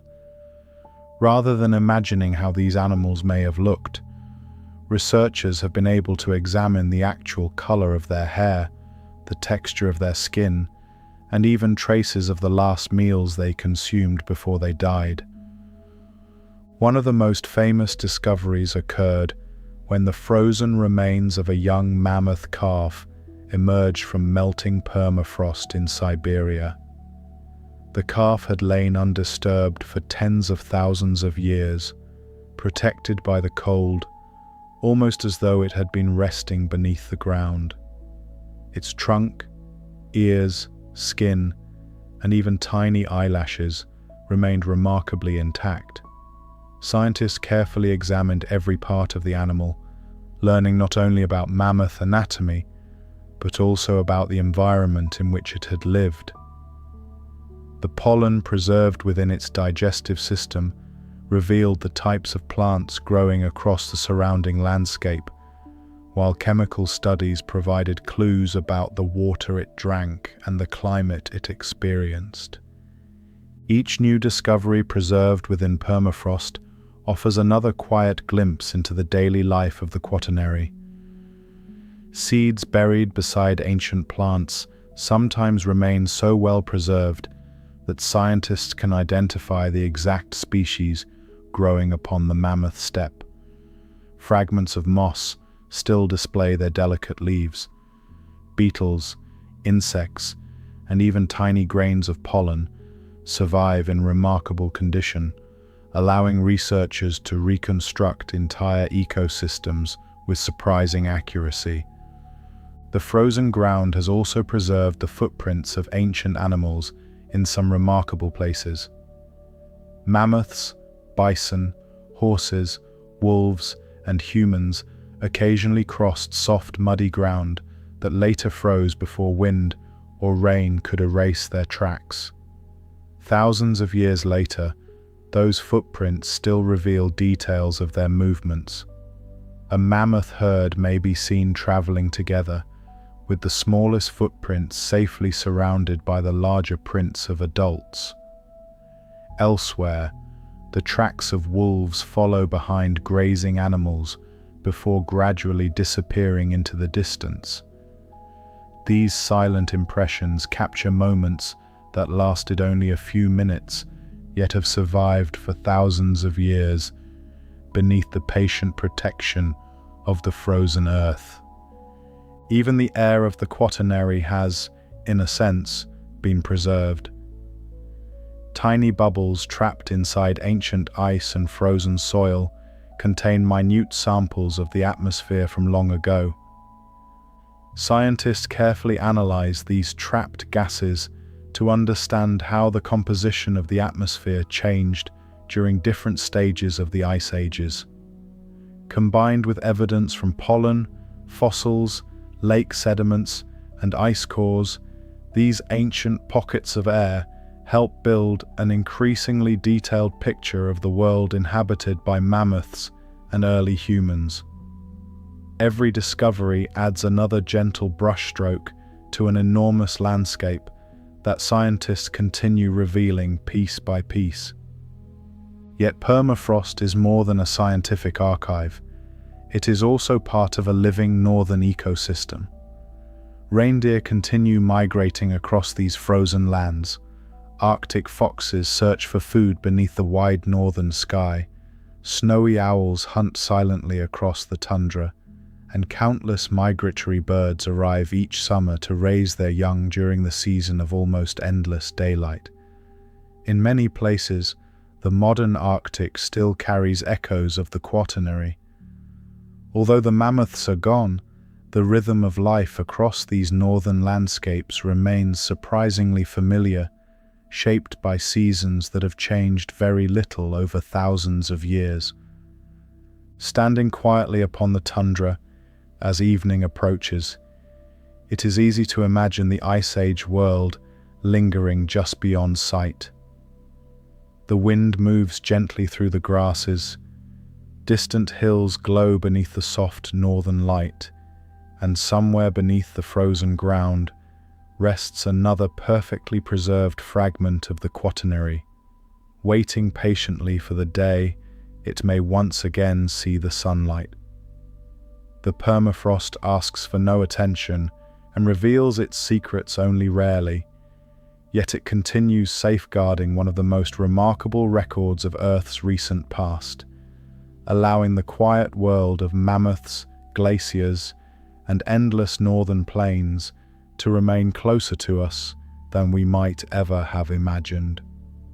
As scientists uncovered more evidence from the frozen north, they also realized that another remarkable archive of the Quaternary existed much farther to the south, hidden deep inside quiet lakes. At first glance, a peaceful lake appears almost unchanged from year to year. The water reflects passing clouds, reeds sway gently along the shoreline, and fish move silently beneath the surface. Yet far below, resting undisturbed upon the lake bed, thin layers of mud accumulate one season after another. Like the pages of an ancient calendar, each layer quietly records details about the world above it, preserving an almost uninterrupted history stretching back thousands of years. Every spring, tiny grains of pollen drift through the air as trees, grasses, and flowering plants release them into the breeze. Many eventually settle upon the surface of nearby lakes before slowly sinking to the bottom. Once buried beneath fresh layers of sediment, These microscopic grains remain astonishingly well preserved. Each type of plant produces pollen with its own distinctive shape, allowing scientists to identify whether it came from pine forests, birch woodlands, grasses, wildflowers, or countless other species. By examining the changing mixture of pollen preserved within successive layers of lake sediment, researchers can reconstruct entire ancient landscapes without ever seeing them directly. Imagine taking a narrow cylinder of mud from the bottom of one of these lakes. The uppermost layer represents the present day, containing pollen from the forests and meadows surrounding the lake now. A little deeper, the pollen begins changing. Trees that dominate today become less common, while grasses and hardy shrubs appear more frequently. Deeper still, the evidence reveals a world where open tundra stretched across the landscape and mammoths grazed beyond the lake's shore. Every few centimeters downward represent another journey farther into the past, until eventually the lake itself tells the quiet story of the changing Quaternary climate. These pollen records have revealed just how dramatically the vegetation changed as glaciers advanced and retreated. During the coldest parts of the ice ages, many regions supported open grasslands, low shrubs, and scattered hardy plants capable of surviving harsh conditions. As temperatures slowly increased, birch and pine gradually spread into the newly warming landscape. Later, oak, elm, maple, and many other broadleaf trees followed, transforming open plains into dense forests over thousands of years. The transition was so gradual that each generation of plants simply expanded a little farther than the one before, patiently reshaping entire continents without haste. Lakes preserve much more than pollen alone.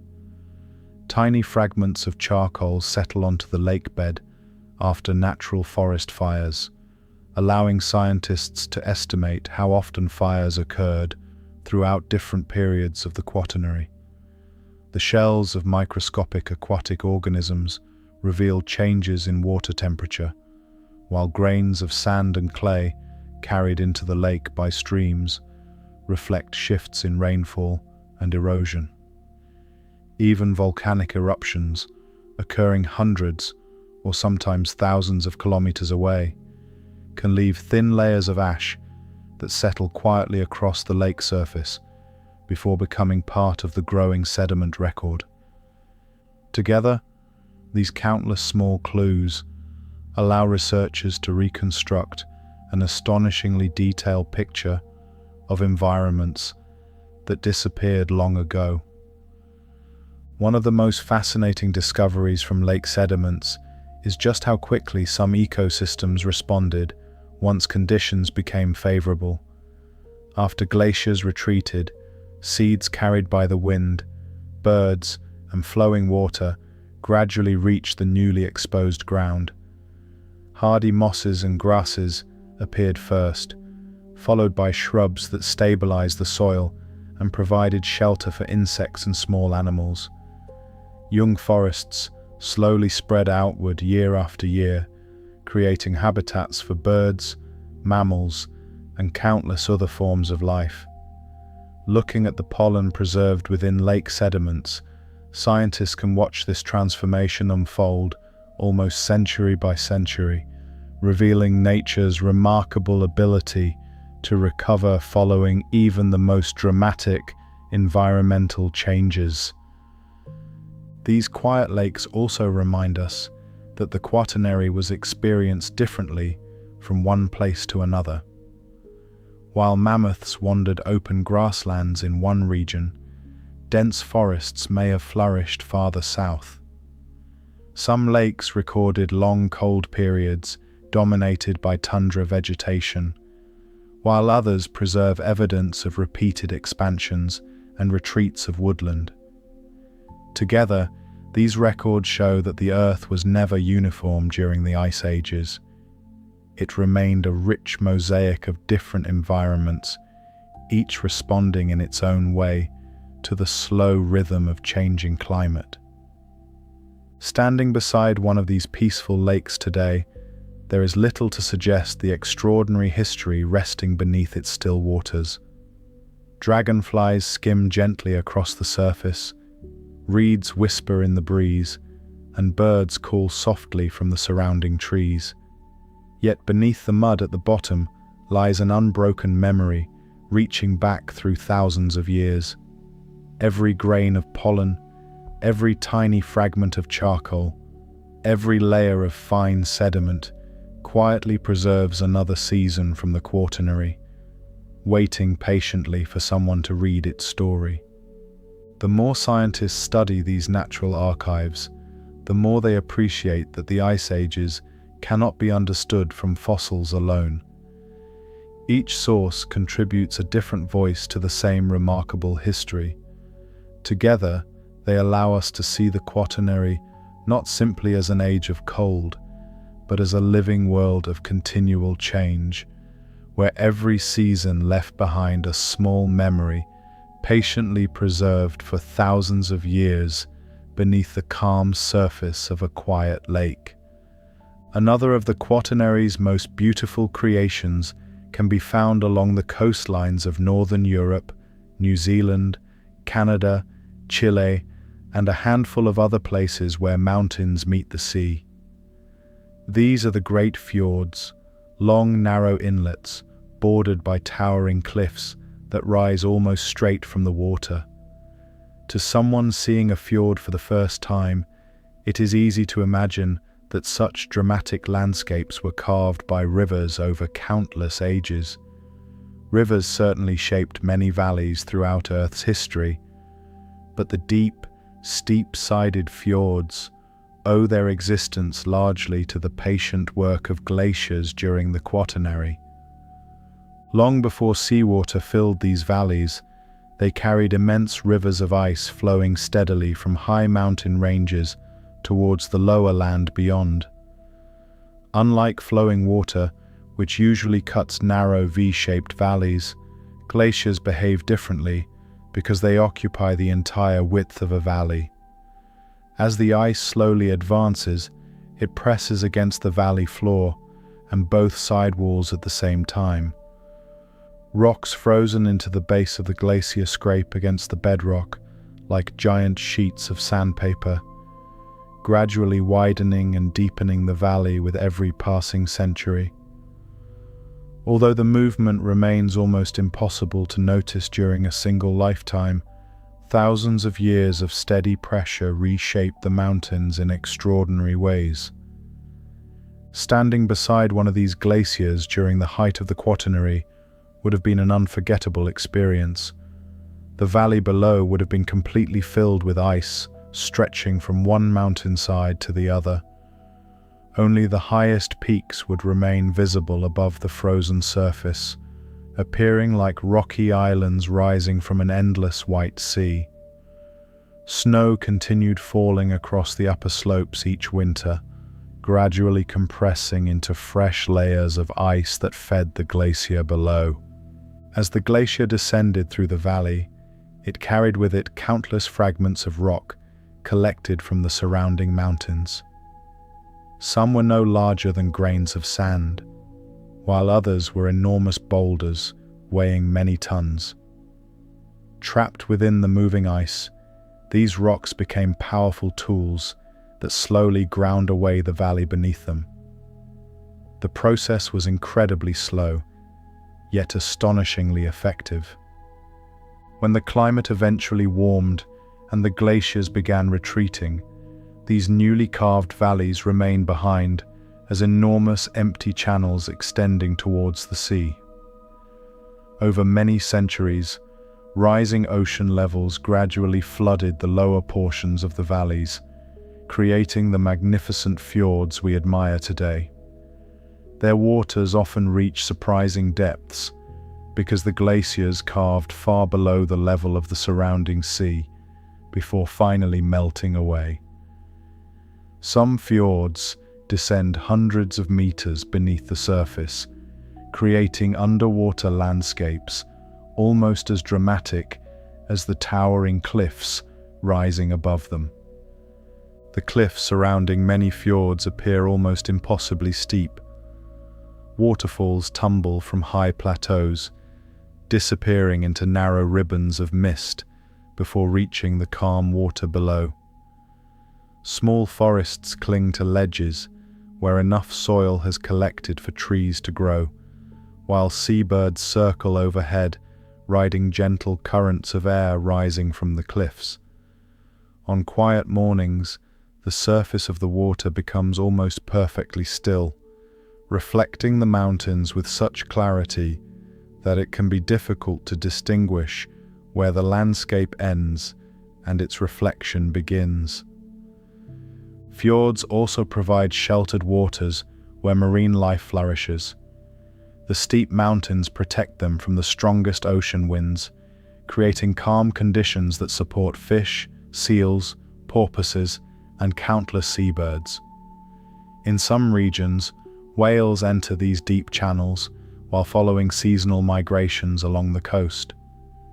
Eagles nest among the surrounding cliffs, and forests covering the mountains provide homes for deer, bears, and many smaller mammals. The same glaciers responsible for carving fjords also created another distinctive feature known as the U-shaped valley. Unlike the narrow valleys carved by rivers, these broad glacial valleys possess flat floors bordered by steep sides that curve gently towards the surrounding mountains. Once you learn to recognize this shape, it becomes surprisingly familiar in many mountainous regions around the world. Visitors often admire these valleys without realizing that nearly every cliff, meadow, and polished rock surface owes its appearance to the quiet passage of Quaternary ice. Perhaps that is one of the most remarkable legacies of the ice ages. The glaciers themselves may have retreated long ago, yet their craftsmanship remains visible wherever mountains meet valleys, wherever waterfalls tumble from high cliffs, and wherever calm fjords reflect the evening sky. Even in their absence, the glaciers continue telling their story through the landscapes they patiently created. Every polished rock, every deep valley, and every quiet inlet stands as a reminder that some of the most breathtaking scenery on Earth was shaped not by sudden violence, but by the slow and gentle persistence of ice, moving almost unnoticed through the passing ages. Not every glacier moved through towering mountain valleys. Some of the largest spread across broad plains, advancing slowly over landscapes that contained few dramatic peaks at all. As these immense sheets of ice crept forward, they left behind another collection of distinctive landforms that can still be recognized today by anyone who knows what to look for. Although their names may sound unfamiliar, features such as drumlins, eskers, moraines, and kettle lakes quietly reveal the paths once taken by glaciers thousands of years ago. Together, they form a hidden map of the Quaternary, preserved across fields, forests, and meadows long after the ice itself has disappeared. One of the most curious of these features is the drumlin. At first glance, a drumlin appears to be nothing more than a smooth, rounded hill rising gently above the surrounding countryside. Yet unlike ordinary hills formed by folding rock or volcanic activity, drumlins were shaped beneath moving glaciers. As the ice flowed steadily across the landscape, it molded loose sediments into long, streamlined mounds resembling the back of a resting whale. Entire fields of drumlins can stretch across the countryside, all pointing in the same direction, like quiet arrows marking the passage of an ancient glacier. From the ground, a single drumlin may not seem especially remarkable. It is only when viewed from a nearby hillside or from the air that their true pattern becomes clear. Hundreds of these graceful hills often lie side by side, each almost perfectly aligned with its neighbors. They preserve the memory of a glacier's movement with astonishing precision, allowing scientists to determine the direction in which the ice once traveled thousands of years ago. Farmers now cultivate many of these gentle slopes, forests cover others, and roads wind naturally between them, yet beneath the familiar modern landscape remains the unmistakable signature of the Quaternary. Another fascinating feature left behind by glaciers is the esker. Unlike drumlins, which form beneath the moving ice itself, eskers began as rivers flowing through tunnels hidden inside or beneath glaciers. These streams carried sand and gravel along their frozen channels, just as ordinary rivers do today. When the glacier eventually melted away, the water disappeared, but the sediments remained behind. What had once been the floor of a hidden river became a long winding ridge stretching across the countryside. Some eskers continue for many kilometers, twisting gently through forests, wetlands, and open fields, exactly where ancient rivers once flowed, beneath hundreds of meters of solid ice. Walking along an esker today can feel surprisingly peaceful. Because these ridges stand slightly higher than the surrounding land, they often remain dry even where nearby ground becomes marshy after rain. In some northern regions, people have followed eskers as natural pathways for thousands of years. Ancient travelers, wildlife, and modern roads have all taken advantage of these raised routes, without always realizing they were walking along the bed of a river that once flowed beneath an Ice Age glacier. Moraines provide yet another reminder of the glacier's patient work. As ice slowly advanced, it pushed rocks, gravel, and soil ahead of its frozen edge, while also carrying debris trapped within its body. When the glacier finally paused or began retreating, these materials accumulated into broad ridges that marked the former position of the ice. Some moraines stretch for many kilometers across the landscape, quietly recording where a glacier stood for years or even centuries before continuing its slow retreat. Perhaps the most charming features created by retreating glaciers are kettle lakes. As large blocks of ice occasionally broke away from the main glacier, they sometimes became buried beneath sand and gravel deposited by rushing meltwater. These isolated blocks remained frozen for years before eventually melting beneath the sediments surrounding them. When the last of the ice disappeared, the ground above collapsed gently into the empty space, creating a hollow that gradually filled with rainwater and groundwater. Thousands of small circular lakes across northern Europe and North America owe their existence to this surprisingly gentle process. Surrounded by reeds, water lilies, dragonflies, and singing birds, they now appear as peaceful parts of the landscape, their icy origins hidden beneath calm, reflective waters. Glacial erratics remain among the easiest clues for anyone to recognize.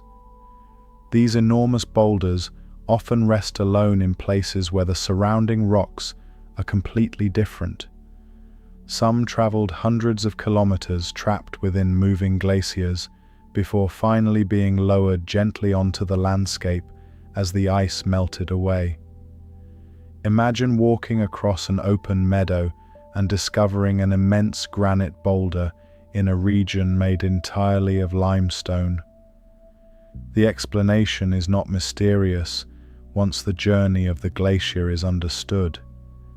That solitary stone is a traveler from another landscape, carried patiently across the countryside during the Quaternary, before being left exactly where the melting ice released it.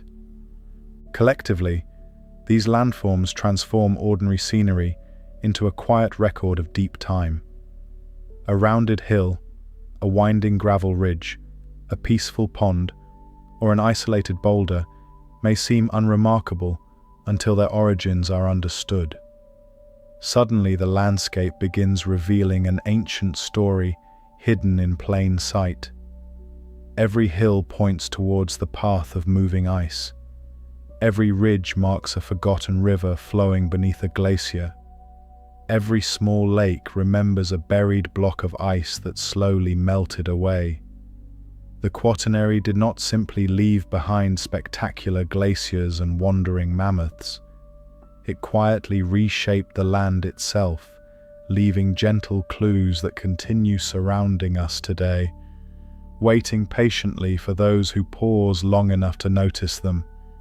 Another fascinating reminder of the Quaternary can be found not in frozen landscapes or mountain valleys, but beneath the surface of some of the clearest caves on Earth. Hidden beneath layers of limestone, water slowly dripping from cave ceilings has quietly recorded the passing of the ice ages with astonishing patience. Long, slender stalactites hanging from the roof and graceful stalagmites rising from the cave floor grow only a tiny fraction each year. Their growth is almost impossible to notice during a human lifetime, yet over tens of thousands of years, they become natural archives of changing climates, preserving details of rainfall, temperature, and vegetation from the Quaternary itself. Every drop of water entering a cave begins its journey high above the ground. Rain falls across forests, meadows, or rocky hillsides before slowly soaking into the soil. As it passes through layers of rock, the water dissolves tiny amounts of minerals, carrying them into the darkness below. When a droplet finally reaches the ceiling of a cave, a minute crystal of calcite is left behind as the water evaporates. Another droplet follows, then another, each depositing an almost unimaginably thin layer. Century after century, these delicate deposits slowly lengthen, eventually creating the magnificent formations that fill many caves today. To walk quietly through one of these caves is to enter a world where time seems to move even more slowly than it does upon the surface. The air remains cool throughout the year. The only sounds are the occasional splash of falling water, and every formation surrounding you has grown with extraordinary patience. Some stalactites hanging above your head may have begun forming while mammoths still wandered the northern grasslands. Others started growing when the last great glaciers were only beginning their slow retreat.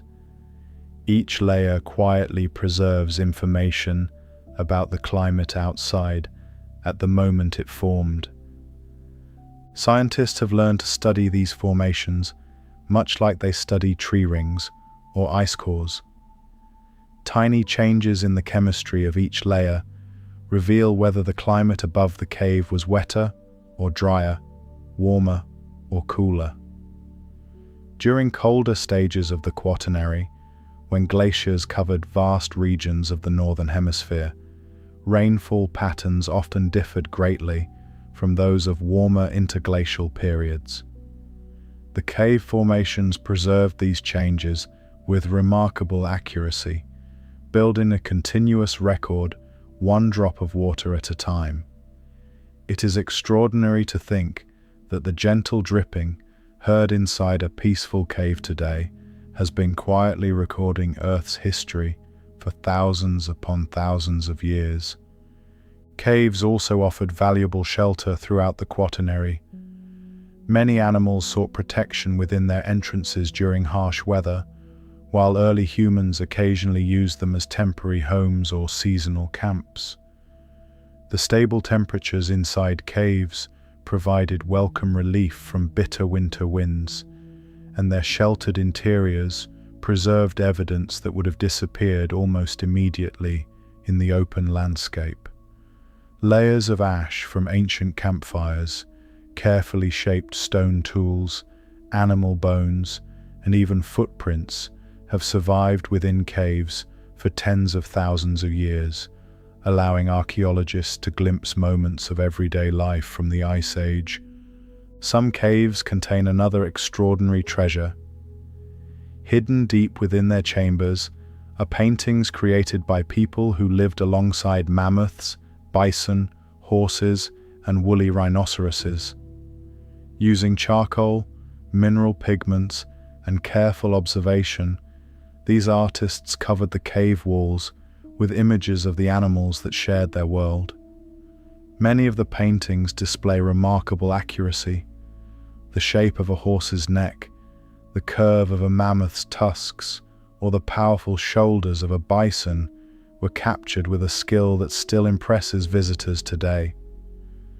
Looking at these ancient works creates a quiet connection across thousands of years, reminding us that curiosity, observation, and creativity have accompanied humanity throughout much of the Quaternary. Outside the caves, the changing seasons continued guiding life across the Ice Age landscape. Spring arrived slowly across the northern plains, as melting snow revealed patches of fresh grass beneath the warming sun. Rivers, swollen with meltwater, spread across their floodplains before gradually settling into calmer channels. Birds returned from their southern wintering grounds, filling the air with familiar calls that echoed across valleys newly freed from snow and ice. The brief northern summer followed, bringing nearly endless daylight to the higher latitudes and encouraging an explosion of plant growth that sustained enormous herds of grazing mammals. Autumn brought cooler winds sweeping across the grasslands as herds gradually prepared for another long winter. The leaves of scattered birch and willow turned shades of gold before falling quietly to the ground, while frosts returned to the mornings with increasing regularity. Mammoths, bison, horses, and reindeer continued their seasonal movements, following routes remembered across countless generations. Winter eventually settled once more upon the landscape, yet even then life continued. Beneath brilliant skies filled with shimmering stars and dancing curtains of green and violet aurora, the mammoth steppe remained alive with quiet movement. Wolves followed distant herds, Arctic foxes searched beneath the snow, and owls glided silently across the frozen plains. The Quaternary was never a world at rest. It simply followed a slower, gentler rhythm, one that repeated itself year after year, century after century, through the patient passage of deep time. Winter across the Quaternary was a season unlike any most people experience today, yet it was not a time when the world simply fell silent beneath endless snow.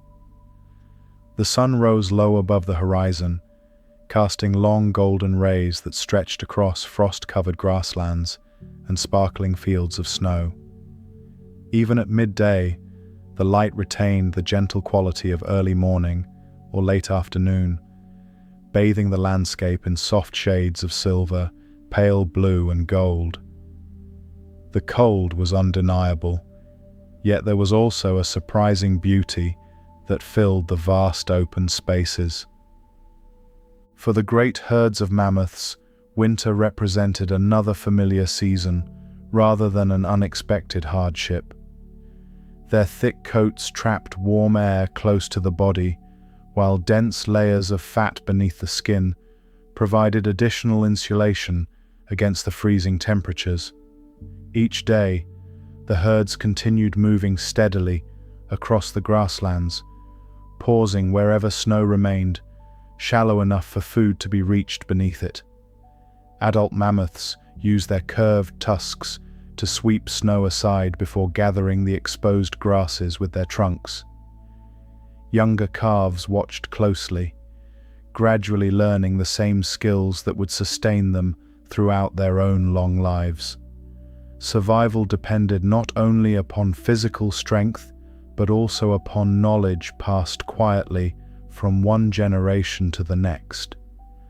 The shorter days encouraged many animals to conserve energy whenever possible. Herds often fed during the brightest hours before resting together in sheltered places where the wind was less severe. Standing close to one another reduced heat loss, while strengthening the social bonds that were so important within mammoth families. Modern elephants display remarkably similar behavior during difficult weather, surrounding their young with experienced adults whenever extra protection is needed.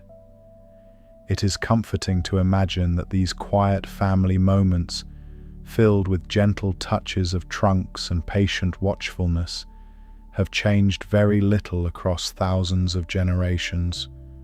The grasslands themselves possessed a surprising resilience during winter. Although much of the vegetation appeared dormant, the roots of countless grasses remained safely protected beneath the frozen surface, waiting patiently for the return of warmer weather.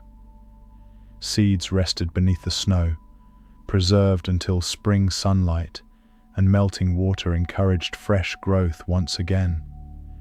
Every winter represented only a pause within a much longer cycle rather than an ending. The landscape seemed dormant, yet life continued quietly beneath the frozen ground, preparing for another season of renewal. Predators adjusted their routines as the seasons changed. Wolves relied upon their remarkable endurance, traveling long distances across frozen ground while searching for opportunities presented by the movements of the great herds. Their thick winter coats protected them from the cold, and their broad paws distributed their weight across snow-covered surfaces with surprising efficiency. Successful hunts remained relatively uncommon, making cooperation within the pack more important than ever. Every member played a role, from experienced adults guiding the chase to younger animals, gradually learning the complex behaviors needed to survive in one of the world's most demanding environments. The winter sky often became one of the greatest spectacles of the Quaternary. On clear nights, with little moisture in the cold air, countless stars filled the darkness with extraordinary brilliance. The familiar constellations stretched from horizon to horizon, much as they do today, their quiet light reflecting from snow and ice across the landscape below. Yet in the far northern regions, another display sometimes unfolded, one that must have seemed almost magical to every creature looking upward.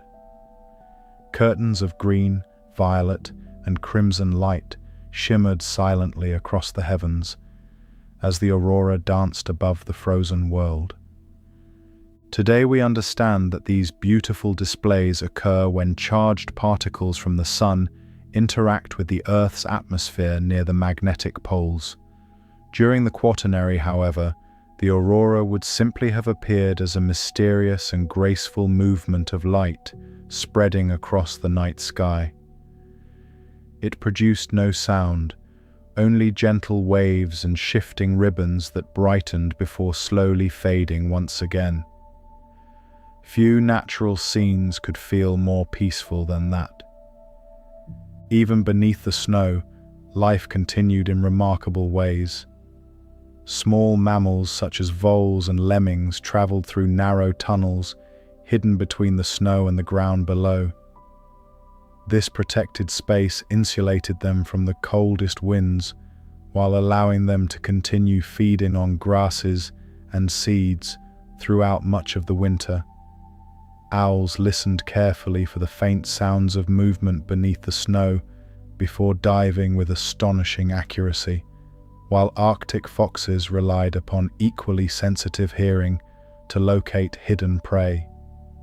Although much of this activity remained invisible from above, an entire community of animals quietly carried on beneath the white blanket covering the landscape. As winter slowly gave way to the first signs of spring, tiny changes began appearing almost unnoticed. The days lengthened by only a few minutes at a time. The midday sun climbed slightly higher into the sky. Snow softened along the edges of rivers, and the first trickles of meltwater began flowing across the frozen ground. Long before the landscape appeared green once more, every living creature sensed that another season was approaching. The Quaternary followed this gentle rhythm again and again across thousands of generations, each winter leading patiently towards spring, each spring towards summer, and each summer quietly preparing the world for another peaceful return of the northern cold. Even today, reminders of the Quaternary remain wonderfully easy to find. A polished rock face beside a mountain trail still bears the scratches left beneath moving ice. A lone granite boulder resting in a grassy meadow may have traveled hundreds of kilometers within a glacier before finally coming to rest. A peaceful lake surrounded by pine trees may occupy a hollow carved by ice thousands of years ago. A winding fjord reflects mountains patiently sculpted by frozen rivers, while broad fertile plains continue nourishing fields first enriched by glacial sediments. Once we understand the language of the landscape, it becomes almost impossible not to see the quiet fingerprints of the ice ages wherever we look. The living world also carries forward the memory of this remarkable period. Reindeer continue their seasonal migrations across northern lands, much as they did when mammoths still grazed nearby. Musk oxen remain perfectly adapted to Arctic winters, while wolves travel silently through snowy forests beneath familiar stars. Even the great ice sheets resting upon Greenland and Antarctica remind us that the Quaternary has not truly ended. We continue living within this same geological period, experiencing a warmer interval between the great glacial advances that shaped so much of the modern Earth. The age of ice has softened, but its quiet presence still lingers across the planet. The legacy of the Ice Age still surrounds us in valleys widened by glaciers, lakes held within ancient hollows, fertile plains spread with glacial sediment, and coastlines shaped as the ice withdrew. Living species also carry that history, from reindeer crossing northern ground to musk oxen enduring Arctic winters, while the remaining ice sheets preserve records of climates long past. Thank you for joining me on this journey through the Quaternary. If you enjoyed the documentary, please like the video, subscribe to the channel, and explore the playlist for more relaxing journeys through history, science, and the natural world.